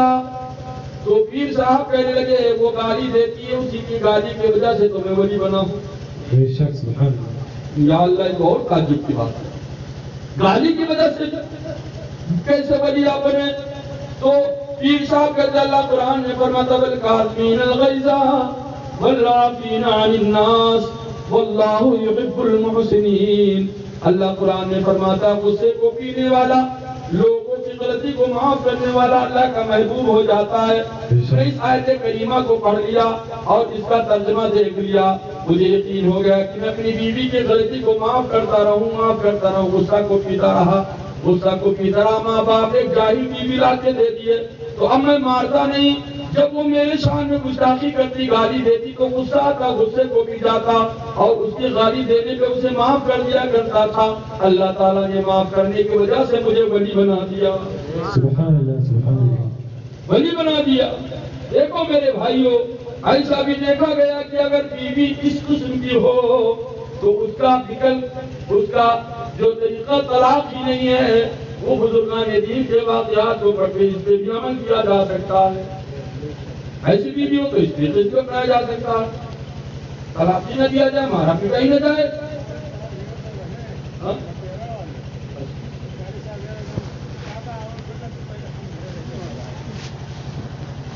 صحیح کہہ رہے ہیں, ایسا ہوتا ہے. تو میرے اسلامی بھائیوں, میرے دوستوں, کبھی کبھی بیوی کی وجہ سے شوہر ولی بنتا ہے تو کبھی شوہر کی وجہ سے بیوی بھی ولی بن جاتی ہے. کیسے؟ آؤ دیکھو, حضرت فرید الدین گنج شکر اللہ اللہ کرتے رہے. شہر میں بڑا غلبہ, بڑا ہلہ, بڑا شوقہ جو ہلہ تھا. انہوں نے کہا چھوڑو بستی چھوڑو, جنگل میں چلو. جنگل میں چلے گئے, پیڑ کے نیچے بیٹھے تسبیح پڑھ رہے, اللہ اللہ اللہ. اوپر چڑیا چہچہانے لگی, کہا بھاگ جاؤ. چڑیا چلی گئی، پھر آئی، پھر چہچانے لگی، کہا بھاگ جاؤ۔ تیسری بار جب چڑیا آئی تو کہا مر جاؤ۔ جتنی چڑیا تھی سب آ کے مر گئی، سامنے گر گئی، مر گئی۔ اللہ اللہ کرتے رہے۔ جب ان کا وظیفہ مکمل ہوا، جب چلنے لگے تو تسبیح کو گھمایا، زندہ ہو جاؤ۔ ساری چڑیا زندہ ہو گئی، جب ساری چڑیا زندہ ہو گئی، اب یہ چل دیتے جنگل میں، چلتے چلتے کنارے نکلے، دیکھا کہ کنارہ جنگل کا کنارہ اور بستی ہے اور چشمہ بہ رہا ہے، وہاں سے عورتیں پانی بھر رہی ہیں، ان کو پیاس لگی تھی چلتے چلتے، تو انہوں نے کہا پانی دے دو ورنہ پانی مانگی، کون عورتیں سن رہے فقیر بھٹے پرانے کپڑوں میں، ان پانی دے دو، عورتیں پانی بھرتی جا رہی ہیں، کہا پانی دو ورنہ، اتنے میں ایک عورت بول پڑی، اے فرید الدین پانی نہیں دیں گے کیوں؟ ورنہ کیا ہم وہ چڑیا سمجھ رکھے ہیں ہم کو؟ ہم وہ چڑیا نہیں ہے جو تم ہمیں مار دو گے۔ اب یہ دنگ رہے گے کیونکہ جنگل کے بیچ میں یا تو اللہ یا تو چڑیا یا تو غریب جانتے تھے اور کوئی نہیں جانتا تھا، وہاں کوئی کیسے دیکھ سکتا ہے؟ عورت جب اس عورت کے بارے میں سنا، یہ عورت کوئی پہنچی ہوئی ہے، آخر یہ عورت ہے کون جو ہمارا نام بھی جانتی ہے اور ہمارے اس کرامت کو بھی جانتی جو جنگل بیچ میں میں نے کیا تھا، اس کے پیچھے چلنا چاہیے۔ چلتے چلتے گئے، کہا بہن میں تمہارے ساتھ تمہارے گھر چلوں گا، دیکھتا ہوں کیسا گھر ہے، کیسی خاتون ہے، کتنی پہنچی ہوئی ہے۔ جب گھر گئے تو جانے کے بعد دیکھا ایک ٹوٹا پھوٹا جھوپڑا بنا ہوا ہے، کہنے لگی وہ عورت دیکھو یہ میرا گھر ہے ٹوٹا پھوٹا ہوا، اور یہ چرپائی پہ جو لیٹے ہوئے میرے شوہر ہیں، 8 سال سے پیروں سے مفلوج ہیں، چل نہیں پاتے، پاخانہ پیشاب بستر پہ کرتے ہیں، میں تیمارداری کرتی ہوں، پاخانہ پیشاب صاف کرتی ہوں، کھانا دیتی ہوں، کھانا منہ میں لقمہ رکھتی ہوں، پھر کھاتے ہیں اور بیمار رہا کرتے ہیں۔ اس طریقے سے میں اپنے شوہر کی خدمت کرتی رہتی ہوں۔ آپ یہ بتاؤ تم کو یہ بصارت اتنی دور تک دیکھنے کی کرامت کیسے ملی؟ تو داستان بیان کرنے لگی، سنو ٹھنڈی کا مہینہ تھا، میرے شوہر نے کہا پانی لاؤ۔ جب میرے شوہر رات میں 1 بجے پانی مانگتے ہیں تو میں پانی لینے کے لیے جاتی ہوں، تو اتفاق سے جو گھڑا میں پانی نہیں تھا، میں گئی چشمہ پہ لینے کے لیے، جب پانی لے کے آئی تو کیا دیکھا، میرے شوہر سو چکے تھے۔ اب میں نے سوچا کہ پانی سریحانے رکھ دوں، پھر سوچنے لگی سریحانے پانی رکھ دوں گی، میرے شوہر جاگیں گے تو ہو سکتا ہے پانی کو نہ دیکھیں، اور اگر میں جگاتی ہوں تو بیمار کا سونا اچھا ہوتا ہے، میں کیا کروں، پانی بھی نہیں رکھ سکتی ہوں اور میں سو بھی نہیں سکتی ہوں، تو میں پانی لے کر کوزہ میں جو مٹی کا برتن تھا لے کے کھڑی ہو گئی۔ اچانک معلوم ہے کہ میرے شوہر کی آنکھیں کھل جائے اور میرا شوہر پانی دوبارہ مانگ لے، میں کھڑی رہی یہاں تک کہ میرے انگلی پہ پانی کا ایک قطرہ جم کے برف بن گیا۔ کتنی ٹھنڈی تھی، شوہر کے انتظار میں کھڑی رہی۔ جب فجر کی اذان ہوئی میرے شوہر کی آنکھیں کھلی تو پوچھنے لگے کہ اب پانی لے کے آئی ہو؟ کہا نہیں میرے آقا میرے مزاج خدا، میں 1 بجے سے پانی لیے سرہانے کھڑی ہوں۔ جب میرے شوہر نے سنا تو ان کی آنکھیں نم ہو گئی اور اپنے ہاتھوں کو اٹھایا، یا اللہ میں اپنی بیوی سے راضی ہوں، اللہ تو بھی میری بیوی سے راضی ہو جا۔ جب میرے بیمار شوہر نے میرے لیے دعا کی، اے اللہ میری بیوی کو وہ مرتبہ دے دے جو اور عورتوں کو نہ ملا فی زمانے ہی، اللہ میری بیوی کو بصارت دے دے۔ جب میرے شوہر نے مجھے یہ دعا کی تو قسم خدا کی جب تم چڑیوں کو زندہ کر رہے تھے مار رہے تھے میں یہاں سے دیکھ رہی، یہاں سے دیکھ رہی تھی۔ یہ میرے شوہر کے دعاؤں کا جزا ہے، یہ میرے شوہر کی وجہ سے ہمیں بصارت ملی ہے، اس طریقے سے ہمیں کرامت ملی ہے۔ تو پتا چلا کہ اگر شوہر بیمار ہو اور بیوی خدمت کر لے، تیمارداری کر لے تو بے شک ولیہ نہیں تو جنتی ہو سکتی ہے، ایسا بھی ہو سکتا ہے۔ لیکن کاش کی آج کی بیویاں اس طریقے سے ہوتی، بہت کم ایسی بیویاں ملتی ہیں حقیقت میں۔ ایک بیوی قسم کھا رہی تھی، یا اللہ یا تو ہمارا شوہر مر جائے یا تو ہم بیوہ ہو جائیں، قسم دیکھو، ہاں ہر حالت میں شوہری کی موت کی دعا کی جا رہی ہے، یا اللہ تو ہمارا شوہر مر جائے یا تو ہم بیوہ ہو جائیں، دونوں صورتوں میں شوہر ہی کا مرن ہے۔ آج یہ حالات ہو گئے ہیں ہمارے معاشرے کا۔ بس ایک واقعہ اور سماعت کرو اچھی بیوی کا، اس کے بعد سلام پڑھا جائے گا یا اپنے مزاج کے مطابق۔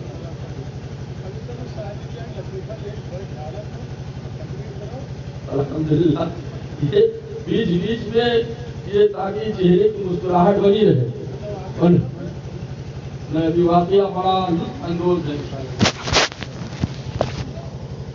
شکریہ اللهم صل على سيدنا الشفيع مولانا محمد رسول الله السلام عليك يا رسول الله. پہچان ایک شخص نوجوان کی شادی ہوئی اور اتفاق سے وہ جاہل تھا, کچھ نہیں پڑھا لکھا تھا, کبھی مدرسہ نہیں گیا, کبھی اسکول نہیں گیا تھا, لیکن خوش قسمتی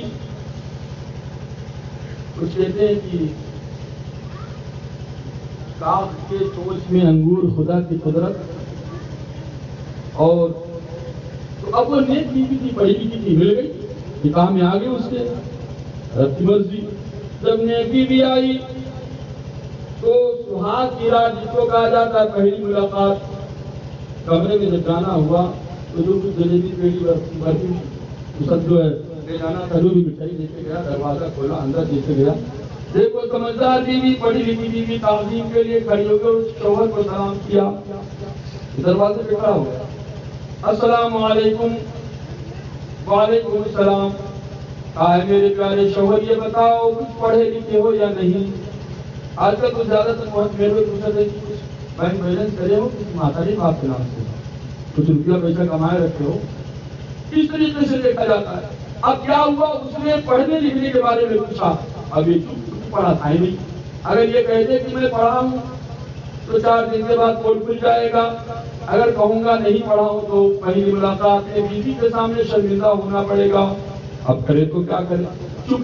بیوی نے ایک بار پوچھا, 2 بار پوچھا, 3 بار. اب بیوی نہیں پوچھتی کہ میرے شوہر کی خاموشی بتا رہی کہ میرا شوہر پڑھا نہیں ہے. سمجھدار بیوی پہچان دیکھو, خاموشی سے جان گی میرا شوہر کیا چاہتا ہے. جو دوبارہ 4تھی بار میرا پوچھا, ہاں میرے شوہر گھبراؤ نا, اگر نہ پڑھے ہو تو اب پڑھ لو. اب یہ بولا اچھا اگر اب ہم پڑھ لے مدرسہ پڑھے گے تو لوگ کہاں کریں, لیکن آپ کو مدرسہ پڑھنے نہیں جانا ہے, آپ کو 4 دیواری میں پڑھنا ہے. میں پڑھاؤں گی, آپ پڑھیں گے. کہا تب تو محلہ والے سنیں گے تو اور عزت کا جنازہ نکل جائے گا, میری ناک کٹ جائے گی. اے میرے شوہر گھبراؤ نا, میں پڑھاؤں گی, آپ پڑھیں گے, میں جانوں گی, آپ جانیں گے, تیسرا کوئی نہیں جانے گا. تو اس شرط کے ساتھ پڑھوں گا اگر تمہارے سہیلیوں کو پتا چلا کہ اب میں اپنے شوہر کو پڑھاتی ہوں تو منہ میں دانت نہیں رہ جائیں گے. کہا ٹھیک ہے آپ پڑھیے, میں نہیں بتاؤں گی. کہا کیا ہونا چاہیے؟ کہا جاؤ بغدادی قاعدہ لے کے آؤ. اب یہ گیا بغدادی قاعدہ لے کے آیا, بیوی پڑھانے لگی, بڑے پیار سے پڑھانے لگی. پیار سے پڑھایا جائے تو میرے بھائیوں ان پڑھ آدمی بھی کچھ پڑھ جاتا ہے, لیکن آج کل ہم لوگ پیار سے کہاں پڑھاتے, ہم لوگ کے پاس موٹے ڈنڈے ہوتے, دیکھتے دیکھتے شکایتیں آتی رہتی, بڑا بچہ پڑھانا پیشاب کے بارے مدد کرنا یہ بھی ہوتی. اب وہ بیوی پڑھانے لگی, 1 ہفتہ ہوا, 10 دن میں وہ قاعدہ ختم. جب قاعدہ ختم تو اس کے اندر دلچسپی پیدا ہوئی. اب کیا لے کے آؤں؟ قاعدہ کے سرن القرآن لے کے آؤ گے. سرن القرآن لے کے آیا, 1 مہینے میں سرن القرآن ختم ہو جاتی ہے. اب کیا لے کے آؤں؟ قاعدہ قرآن شریف لے کے آؤ. جب قرآن شریف لے کے آیا, 1 پارہ پڑھ گیا, 2 پارہ پڑھ گیا, 3 پارہ پڑھ گیا, یہاں تک کہ 5 پارہ پڑھ گیا. جب 5 پارہ پڑھ گیا تو کہنے لگا ایک کام کرو, کبھی اپنی سہیلی سے کہا کرو کہ ہم لوگ صبح پڑھے تاکہ ہمیں لوگ بھی جانے کی پڑھاؤں نا. تو بیوی سمجھدار تھی, کہنے لگی تمہارے نانا کی آخری سانسیں چل رہی ہیں, ان کا انتقال ہوگا تو سیون تو ہونا ہی ہونا ہے. اس میں قرآن پڑھو کے سارے لوگ جان جائیں گے. ہفتہ کھانڈ کے اندر نانا چل بسے. جب نانا چل بسے, سیون جب ہونے لگا تو آپ نے دیکھا ہوگا مسجد میں چنا والے الگ, قرآن والے الگ. چنا والے ایک طرف, قرآن والے ایک طرف. اب مسجد میں جب جانے لگا, وضو بنایا, وضو بنا کر اندر جانے لگا تو ساتھی لوگ کرتے دامن پڑھ, کہاں جاتا ہے, ادھر آؤ, ادھر چنا والے ادھر ہیں. چنا جو قرآن پڑھیں گے تو ساتھی لوگ تو جانا پڑے رہا, ہاں قرآن پڑھو. سب دن چوری چپاٹی چھدرے ہمارے ساتھ کرے ہو, لوگوں کے بسین ہمارے ساتھ کاٹے ہو, تو جو قرآن پڑھی دیکھے دے چلو, نہ تو مدرسہ کیوں نہ مدرسہ کے. اب یہ لوگ ساتھی لوگ چلے گئے ساتھ میں. اس نے قرآن کو اٹھایا, چوما سینے سے لگایا, کھولا اور بڑے ہی القاب کے ساتھ, بڑے جو ہے ترنم کے ساتھ پڑھنا شروع کیا. الحمدللہ رب العالمین الرحمن الرحیم مالک یوم الدین. پھر اس کے بعد پارہ, آدھا پارہ پڑھ گیا, جب ساتھیوں نے دیکھا واقعی یہ تو قرآن پڑھ لیتا ہے تو ساتھیوں نے پوچھا ہے میرے بھائی میرے دوست کے بتا تو نے قرآن پڑھنا کب سیکھ لیا؟ کیسے جان گیا قرآن پڑھنا؟ تو چپ بتاؤ کہاں سے سیکھو؟ تو کہا تھا گھر ماں. بیوی کا ایک نام گھر بھی ہے. اور میرا صاحب کے پاس لوگ آتے ہیں پانی پوچھو دیتے ہیں گھر میں پیٹ گراتے. گھر کے پیٹ ہوتا ہے گھر میں مڑ گراتے ہے. وہ لوگ کہتے ہیں ہم کا گھر میں نہیں پسند کرتے ہیں یعنی بیوی نہیں پسند کرتے. اس طریقے سے ایک بیوی کا نام گھر بھی ہے اس لیے بیوی ٹھیک ہوگی تو گھر اچھا ہوگا. ایک بیوی بگڑ جاتی ہے تو پورے بھائیوں کو بکھیر دیتی ہے بٹوارا ہو جاتا ہے. باپ بیٹے میں بیٹے ماں میں جو جھگڑے تکرار ہو جاتے ہیں. اب یہاں تک کہ وہ جب قرآن بتانے لگا گھر میں تو اس کے ساتھی لوگوں کے آنکھ میں آنسو آ گئے. اپنے ہاتھوں کو دراز کیا اللہ کے گھر میں یا اللہ ہم جاہل ہیں لیکن ہماری جو منصوبہ بنے ہماری جو شریف کی آیات بنے ان کی پڑھی لکھی تاکہ ہم یہ قرآن پڑھنا جان جائیں. ہم یہ قرآن پڑھنا جان جائیں. اب یہ کیا ہوا صبح اٹھتا نہاتا غسل کرتا قرآن کی تلاوت کرتا. یہ سلسلہ کئی مہینے تک چلتا رہا. سمجھدار بیوی نے موقع کا فائدہ اٹھایا. ایک دن کہا میرے شوہر صبح اٹھتے ہو غسل کرتے ہو قرآن پڑھتے ہو تھوڑا آدھا گھنٹہ پہلے اور غسل کر لیا کرو تو نماز فجر بھی پڑھ لیا کرو. نماز فجر بھی پڑھ لیا کرو. اس نے کہا بات تو صحیح کہتی ہو اور آدھا گھنٹہ پہلے نہا لیں گے تو نماز فجر پڑھنے کے بعد قرآن پڑھ لیں گے. اب وہ نماز فجر پڑھنے لگا. بیوی ابھی 5 وقت کی 4 وقت کی نماز نہیں کرے کیونکہ عادت بن جائے. مہینہ کھان چلتا رہا ایسے. اب فجر نہیں چھوٹ رہی ہے. مہینہ ہو گیا. اے میرے بھائی پھر بیوی نے کہا میرے پیارے شوہر ایک تمنا میری اور ہے. دیکھو بیوی سدھارنا چاہے تو شرابی شوہر کو بھی سدھار سکتی ہے. بیوی کے اندر یہ اس طریقے سے ادائیں ہیں. ایک بزرگ کے پاس بیوی بھی کہنے لگی کہ میرا شوہر میرے کہیں میں نہیں ہے میرے قبضے میں نہیں ہے ہمیشہ میرے خلاف چلتا ہے. تو کوئی ایسی ترکیب کرو کہ میں اپنے شوہر سے چھٹکارا پا جاؤں. تو بزرگ نے کہا اس کے لیے تمہیں کچھ کرنا پڑے گا. کہا کہو کیا؟ ساری دولت لٹا دوں گی. کہا تم کو شیر کے گردن کی بال لانا پڑے گا. شیر کے گردن کا بال. اب وہ جنگل میں جاتی جدھر شیر رہتے تھے وہاں جاتی گوشت لے کے جاتی اور رکھتے تھی شیر آ کے کھا کے چلا جاتا. کئی دنوں تک اب شیر کی عادت بن گئی. گوشت وہاں ملتا ہے کھا رہا ہے. پھر اس نے کیا کیا شیر کے منہ میں ہاتھ کھلا رہی لے جاتی دیتی شیر کھا لیتا کوئی اس کو تکلیف بھی نہیں دیتا. اب دھیرے دھیرے شیر سے اتنی دوستی ہو گئی کہ اب وہ شیر کے بغل میں یا شیر کے بل میں بیٹھی رہتی اور وہ شیر گوشت کھانے کے بعد وہیں بیٹھا رہتا ہے کہ وہیں اس کے بل بیٹھی رہتی. اب جب اس کے قریب ہو گئی تو دھیرے سے چند بال نکالا اور لا کر بزرگ کے بارگاہ میں پیش کیا. تو اب یہ تعبیر جو بنانا بنا دو. بزرگ نے فرمایا جب تم شیر کو قبضے میں لا سکتے تمہارا شوہر شیر نہیں ہے تم کا نگل لے گا یا پھاڑ دے گا. شیر تو نہیں ہے. ایسے چاہو تم اپنی اداؤں سے اپنی محبتوں سے اپنے شوہر کو قابو میں لا سکتی ہو. اس لیے طلاق ہی یا چھٹکارا پانے کا ہی کوئی نتیجہ نہیں ہوتا. اے میری ماں بہنوں اس طریقے سے بھی شوہروں کو سدھارا جا سکتا ہے. لیکن پہلے تعبیر پر دوڑی ہے. اپنا کوئی کارکردگی نہیں دکھائیں گی بچوں کو سے تعبیر دی ہے. اب یہ کیا ہوا بیوی نے کہا میرے شوہر میری تمنا اور ہے آپ ایک وقت کی نماز پڑھتے ہو 4 چھوٹ جاتی ہیں اس کو بھی پڑھ لیا کرو. تو میں ہی مننا کہ انگلی پکڑ رہا تو بھگا پکڑ کر کوشش کرنے کے لیے بہرحال دھیرے دھیرے 5 وقت کی نماز پڑھنے لگا. یہ سلسلہ چلنے لگا. بتاؤ ایک سمجھدار بیوی نیک بیوی زندگی میں آئی تو ایک ان پڑھ کو قرآن کا قاری بنا دیا. بے نمازی تھا 5 وقت کا نمازی بنا دیا. اب دونوں میاں بیوی مسلے ایک ہی ڈال کر جب نماز پڑھتے تھے میرے بھائی وہ گھر پچھلے جنت کی نہیں ہے. اس گھر میں اللہ کی رحمت نازل ہوگی محبتیں پیدا ہوں گی اور ان کی نسلیں جو آئیں گی یاد رکھو ان کے اولاد بھی جنت کے وہ مقبول ہوں گے. اب یہ بیوی سلسلہ چلتا رہا. ایک دن بیوی کہنے لگی میرے شوہر میری آخری تمنا ہے بس اس کے بعد میں آپ سے کچھ نہیں کہوں گی. کہو کیا بات ہے؟ کہا میرے کان کی بالی بیچ دو میرا تمام زیور لے جا کے بیچ دو پیر کے پائل کو بیچ دو. اے میرے شوہر یہ تمام بیچنے کے بعد حج کرنے کے لیے چلے جاؤ. حج کرنے چلے جاؤ. شوہر نے کہا بیگم گھبراؤ نہ، ہم دونوں ساتھ میں جائیں گے حج کرنے کے لیے. ایک نیکی اس نیکی میں آئی تو قاری بنا دیا، نمازی بنا دیا، اور مدینے کا حاجی بھی بنا دیا. ایسے ہر جنت بنتے ہیں جب نیک بیوی ہوتی ہے. تو جہیز نہ دیکھا کرو، اونچی اونچی کوٹھی نہ دیکھو. یہ دیکھ کر جب لاتے ہو نوشتی والی بہو تو یاد رکھو ناچتی ہوئی آتی پورے گھر کو نچاتی ہے. چھپر ٹوٹا ہو، بھوس میں رہتی ہو، یاد رکھو. لیکن اگر با تہذیب ہو، تربیت یافتہ ہو، تعلیم یافتہ ہو، با پردہ ہو، تو گویا کہ سب سے بڑا جہیز وہ آپ کی بیوی ہے، آپ کی بہو ہے. وہ تعلیم یافتہ ہے، پڑھی لکھی حقیقت میں. وہ آپ کے گھر کو جنت بنائے گی، آپ کے گھر کو سدھارے گی. اس طریقے سے بہوؤں کو تلاش کرو، ایسی بیویاں تلاش کرو جو حقیقت میں جنتی ہوں اور اپنے تمام بچوں کو بھی جنتی بنا دیں، جہنم کی آگ سے بچائے. لہذا جہیز کی طرف نہ بھاگا کرو. آج کل جس طریقے سے شادیوں کا رواج چلا ہے اور بڑے بڑے ڈیمانڈ جہیز کے کیے جاتے ہیں، یہ قطعاً جائز نہیں ہے. لمبی لمبی باراتوں لے جانے کا رواج بھی بہت ہے. اس کے یہاں 6 گاڑی گئی تھی تو ہمارے یہاں 8 گاڑی جائیں گی. اس کے 15 گاڑی گئی تھی تو ہمارے یہاں 20 گاڑی جائیں گی. یہ بھی ایک رواج ہے. اسی میں لوگ قرضہ تک لیتے ہیں.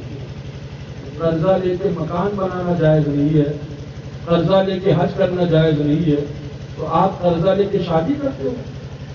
رشتے دار ابھی گئے نہیں کہ دروازے پہ کھڑا ہو جاتا قرضہ دینے والا مانگنے آ جاتا ہے. دوسروں کی دیکھی تمہیں شادی کم خرچ میں کرو. میں نے کہا تھا نبی ارشاد فرماتے ہیں کہ نکاح کو اتنا آسان کر دو کہ کوئی زنا کے لیے نہ سوچے، کوئی بدکاری کے لیے نہ سوچے.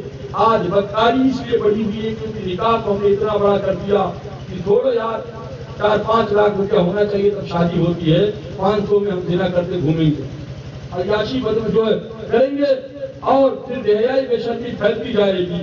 ایک وجہ یہ بھی ہمارے معاشرے میں جو عیاشیاں بڑھتی جا رہی ہیں کیونکہ ہم نے شادیوں کو اتنا بڑا کر دیا ہے، شادیوں کو اتنا بڑا پہاڑ بنا دیا ہے. اتنے خرچ ہوتے ہیں شادیوں میں. آج ہمارے نوجوان کو ہمارے بھائی اس وجہ سے شادی نہیں کرتے، انتظام کرتے کرتے 40 سال یا 35 سال ہو جاتے. آسان سا لفظ ہے شادی کو ہم نے ربڑ کی طرح کھینچتے اتنا بڑا کر دیا. اس لیے کم خرچ میں نبی ارشاد فرماتے ہیں بہتر شادی وہ ہے، اچھی شادی وہ ہے جس میں تمام جو ہے زیادہ خرچ نہ ہو. کم خرچ میں شادی، کم بارات ہونی چاہیے. بارات اتنے لمبے لمبے نہ لے جاؤ. زیادہ باراتیوں کو لے جانے سے نبی ارشاد فرماتے ہیں کہ بغیر بلائے ہوئے کسی کے دسترخوان پہ جانے والے چور ہیں. لڑکی والا کہتا ہے بھیا 40 لوگ چلے آؤ، جانا 100 تو ہمارے لڑکا کے دوست ہیں اور 100 رشتے دار ہیں، 200 لوگ ہماری ہے. اور جب برات میں بولے جان دو بھیا کہا ہے ہمارے ولیموں نہ آئے کہ برتی ہم چلے آئے جان دو کہے کہا ان کے تو گئی نا جو بھی خرچہ ہوگا لڑکی والے کا. لمبی لمبی بارات لے جاتے ہیں. لمبی بارات لے جانے کوئی کمال کی بات نہیں ہے. اور بارات کے ایسے ہوتے ہیں اللہ پناہ. اور ڈی جے ہے بندہ ہے ہمارے نیپال میں بڑی سختی کے ساتھ بیٹھتا. بڑے لوگ دولت مند لوگوں نے پھر جو ہے رائج کر دیا. ہمارے وہاں نکاح نہیں پڑھایا جاتا، کم سے کم 5 گھنٹہ بیٹھاؤ. ایک آدمی 2 بجے دن میں پہنچا، 2 بجے رات کو اس کا نکاح ہو. ڈی جے بھی بند کرو. ایک بزرگ فرماتے ہیں کہ آج کل جو اللہ کو ناراض کیا جاتا ہے حضور کی سنت کی ادائیگی پہ، ایک وجہ یہ بھی رشتے میں درار پیدا ہوتا ہے، رشتے میں مضبوطی مٹھاس ختم ہو جاتا ہے رشتے کی. ایک وجہ یہ بھی ہے جو ڈی جے ناچ گانے کیے جاتے ہیں. اس سے بچنے کی کوشش کرو یہ ناچ گانوں سے. بعض لوگ کہتے ہیں برا بھلا کہنا شروع کر دیتے کہ پیسہ ہمارا تمہارا کیا جاتا ہے، ہم بجائیں گے ہم نچائیں گے تمہارا کیا جاتا ہے. مولانا بلوی کیا جاتا ہے. میرے بھائی تم ناچو، بہو بیٹیوں کو بلا لو نچاؤ، مولانا کا کچھ نہیں جاتا. مولانا کو تکلیف اس بات کی ہے کہ جیسے تم ہمارے ساتھ دنیا میں رہے تو جنت میں بھی رہو. کام ہے گناہ سے بچانا. آپ کا سچا دوست وہی ہے جو گناہوں سے روکے. وہ سچا دوست نہیں ہو سکتا. جمعہ چھوڑو یار نماز میں چلتے ہیں، چھوڑو یار نماز بعد میں پڑھ لیں گے. روزہ کون رکھے گا جو آپ کو جوا تاش گناہوں کی طرف لے کے جا کر جو سچا دوست نہیں ہو سکتا. آج اچھی بات بتانے والوں کو پسند نہیں کرتے ہو. آپ نل کا پانی پیتے ہو. کوئی ڈاکٹر آئے اپنے مشینری دوارا سے کسی وجہ سے کہہ دیں کہ اس میں تو کیٹانو ہے، جراثیم ہے، اس پانی کو پیتے ہو بیمار ہو جاؤ گے، تو کہے گا شکریہ ڈاکٹر صاحب آپ نے ہمارے ساتھ بڑا احسان کیا، ورنہ میں بیمار ہو جاتا، اس میں جراثیم ہے اس پانی میں، ہم آج سے نہیں پئیں گے۔ اے میرے بھائی، ہم آپ کو بتاتے ہیں یہ گناہ نہ کرو، آپ کے رشتے میں درار پیدا ہو جائے گا، آپ کے گھر کی برکت ختم ہو جائے گی، آپ کی اولاد نافرمان ہو جائے گی، آپ کے گھر میں پریشانی آ جائے گی۔ تو شکریہ کے بجائے لوگ گالی بھی دیتے ہیں، مولانا مولوی کا کہا جاتا ہے ہمارا پیسہ ہے ہم جو چاہے کریں۔ نہیں میرے اسلامی بھائیوں، بات چلی ہے ایک جگہ شادی کے موقع پہ، جب اس وقت کی بات ہے جب رات میں بارات اڑا کرتی تھی، اس وقت ڈی جے نہیں چلتا تھا، ایک اور ناچ چلا کرتا تھا، اس کو کہتے تھے لل گھوڑی، ہاں تب چلا کرتا تھا، اس کو رات بارات میں تاریخ دینے کے لیے گیا تو بہت پیچیدگی سے لوگ کہتے ساد نحس دیکھ لیو، ساد نحس شریعت میں نہیں ہے، ہمارے اسلام میں اس سے بچنے کا حکم دیا گیا ہے۔ ساد نحس کچھ نہیں، جہاں ساد نحس لکھنی میں لکھا ہے وہ شیعوں کا عقیدہ ہے، نحس کے معنی ہوتے منحوس، چندنی اٹھا کر دیکھ لو، جمعہ کے دن لوگوں نے نحس لکھ دیا، منحوس دن ہے۔ ارے جمعہ کا دن کی فضیلت جانتے ہو؟ اللہ تعالیٰ نے حضرت آدم کو جمعہ کے دن پیدا کیا، حضرت آدم کے اندر جان ڈالی گئی، جمعہ کا دن تھا، فرشتوں نے آدم کو سجدہ کیا، جمعہ کا دن تھا، آدم زمین پہ اتارے گئے، جمعہ کا دن تھا، حضرت جو نوح علیہ السلام کی کشتی ڈوبی پہاڑ پہ لگی، جمعہ کا دن تھا، جنگ بدر کی لڑائی ہوئی، جمعہ کا دن تھا، مکہ فتح ہوا، جمعہ کا دن تھا، حضرت آدم کی وفات ہوئی، جمعہ کا دن تھا، قیامت آئے گی، جمعہ کا دن، اور یاد رکھو حضرت امام حسین شہید ہو، جمعہ کا دن تھا۔ جمعہ کی بڑی عظمت و فضیلت ہے، لوگوں نے جمعہ کے دن کو منحوس لکھ دیا۔ اگر ایسا عقیدہ رکھو گے تو دائرہ اسلام سے خارج ہو جاؤ گے، کافر ہو جاؤ گے، ایسا عقیدہ نہیں ہونا چاہیے۔ ساتھ نہ ہو کرنے سے لوگ مانتے ہیں، یہی میں نہیں بنا نہیں بنا، یہی نہیں بنا تب بنا۔ ہاں ایک جنتے میں دیکھو چار ناس دوسرے میں نہیں ہوگا، ایسا بھی دیکھ لیجیے، ناس وہاں سے نہ کرو۔ 8 18 28 3 13 23 کمر در طرف آپ ایک چھوٹی کتاب میں بتا دیتا ہوں، جنتی زیور عبد المصطفیٰ صاحب عظمی کی لکھی ہوئی ہے، اس کو خالی اٹھا کے دیکھ لو تو اس میں بڑی تفصیل جا پاؤ۔ باہر شریعت میں دیکھ لو، بہت ساری فتاوی فیض رسول میں دیکھ لو، فتاوی مرکزی میں دیکھ لو، کتنی کتابیں میں آپ کو بتا دوں جس میں بڑے خلاصے کے ساتھ لکھا ہوا کہ شیعوں کا من غلط بنایا ہوا، یہ اس طریقے سے اس کو مت بناؤ۔ تو ساتھ نہ دیکھتے دیکھتے تاریخ رکھی گئی، تو جو سمجھی بیٹھے تو بھائی آؤ چاہیے دلی گھوڑی لے آئے، تو میں نے کہا مت کرو ایسا، یہ گناہ ہے، برکت ختم ہو جائے گی۔ تو مولانا مولوی کو بیوقوف سمجھتے ہیں، حضرت ٹھیک ہے کچھ نہیں بتائیں گے۔ اتفاق سے رات کو بارات آئی اور ساتھ میں گھوڑی بھی آئی، 2 ٹانگ والی۔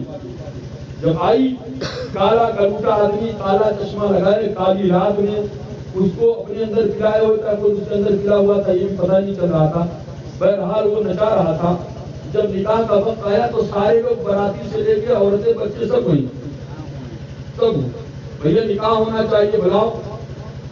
اچھا لوگ اس طریقے سے دیکھ رہے تھے، جو نچا رہا تھا لگام کو کھینچتا، ادھر بچے عورتیں زیادہ تھے، ادھر کو جب دوڑتا تو بچے ادھر ادھر بھاگ لیتے ڈر کے مارے۔ اچھا جناب کو پتہ نہیں تھا نچانے والے کو کہ آگے دھواں، لگام شاید گھوڑی کا زیادہ کھینچ دیا اور وہ گھوڑی بھی لگ گئی اور دوڑا لے کے عورتیں ہٹ گئی اور آگے زمین کے برابر دھواں تھا، اس میں دھڑام سے گر گیا، جب کنویں میں گرا۔ ارے میرے بھائی اگر کوئی نیک آدمی گرا ہوتا تو پیچھے سے لوگ کود جاتے، ایسا آدمی گرا تھا، وہ بھی باراتی کیسے کودے؟ سرما ہروا کے ریٹ سے لگا کے آئے تھے، سسرال کی پینٹ پہن کے آتے کچھ لوگ، وہ کہے تم جاؤ، کہے تم جائے، ہم کیوں کنواں کرو؟ بڑے مشکل سے اسے کرتے کراتے۔ ایک اور بھی معاملہ یہ ہوا کہ جب وہ کنویں میں گرا، اب آدمی اگر اکیلے گرے گا تو کہیں کنارے لگ جائے، اب وہ پوری گھوڑی لے کے گرا تھا تو آگے منہ پیچھے تم، اب کرے تو کیا کرے؟ اسی چکر میں کچھ تھوڑا بہت پانی بھی پی گیا۔ اب کچھ لوگ گاؤں کے لوگ اترے، چلو یار چھوڑو نہ مر جائے گا تو آفت ہو جائے گی، اسی رات گھومے، حضرات میری تھوڑی ضرور بیٹھو، واقعی آپ کہہ رہا کہ یہ سب نہ جو آفت آئی ہے، اب میں معلوم ہے مر گیا کہ زندہ ہے، بولے کے لیے جنازہ پہنچ رہا ہے۔ اب اس کو بہت مشکل نکالا گیا، نکالے تو نکالنے کے بعد میں نے کہا بھیا کیا حال ہے، ٹھیک ہے؟ کہتی ہاں ٹھیک ہے، لیکن میرے گھوڑے کے منہ ٹوٹ گیا۔ میں نے کہا لڑا ہوگا لیلی گھوڑی کی منہ ٹوٹ گیا. میں نے کہا تو ٹھیک ہے وہ ٹھیک ہو جائے گا لیکن تم ذرا پریشان ہو. کہا سویرے جس کا بیانہ میں نے لیا وہ میرا منہ ٹوٹ دے گا. تب اس کو احساس ہوا کہ غلط کو غلط ہوتا ہے. میرے بھائی یہ گناہ کہیں نہ کہیں آپ کو نقصان دیتا ہے, چاہے رشتے میں دے چاہے کہیں نہ کہیں کسی معاملے میں دے. اس لیے گناہ سے صاف رکھو. اگر رشتے کو مضبوط کرنا چاہتے ہو, ہمیشہ رشتہ چلانا چاہتے ہو تو پھر وہ بات آگے کام نہیں ہوگی. اس لیے آج دواجی زندگی میں خوشحالی پیدا کرو, رشتہ اچھا تلاش کرو, دولت نہ دیکھو, صورت نہ دیکھو, سیرت دیکھو. پہلے سب سے پہلے اس کے اندر سیرت دیکھو, جو تربیت تعلیم ہونی چاہیے, دینی تعلیم ہونی چاہیے, یہ دیکھو. اللہ تعالیٰ اپنے حبیب کے صدقے جو ہے شادی خانہ آبادی کے تقریب کو اللہ تعالیٰ جو ہے اپنی بارگاہ میں قبول فرمائے اور اپنے حبیب کے صدقے پروردگار ان سارے لوگوں کو ازدواج کی زندگی میں اتفاق اور اتحاد عطا فرمائے. آمین. بجاہ سید المرسلین توبہ استغفار. السلام علیکم و رحمۃ اللہ وبرکاتہ.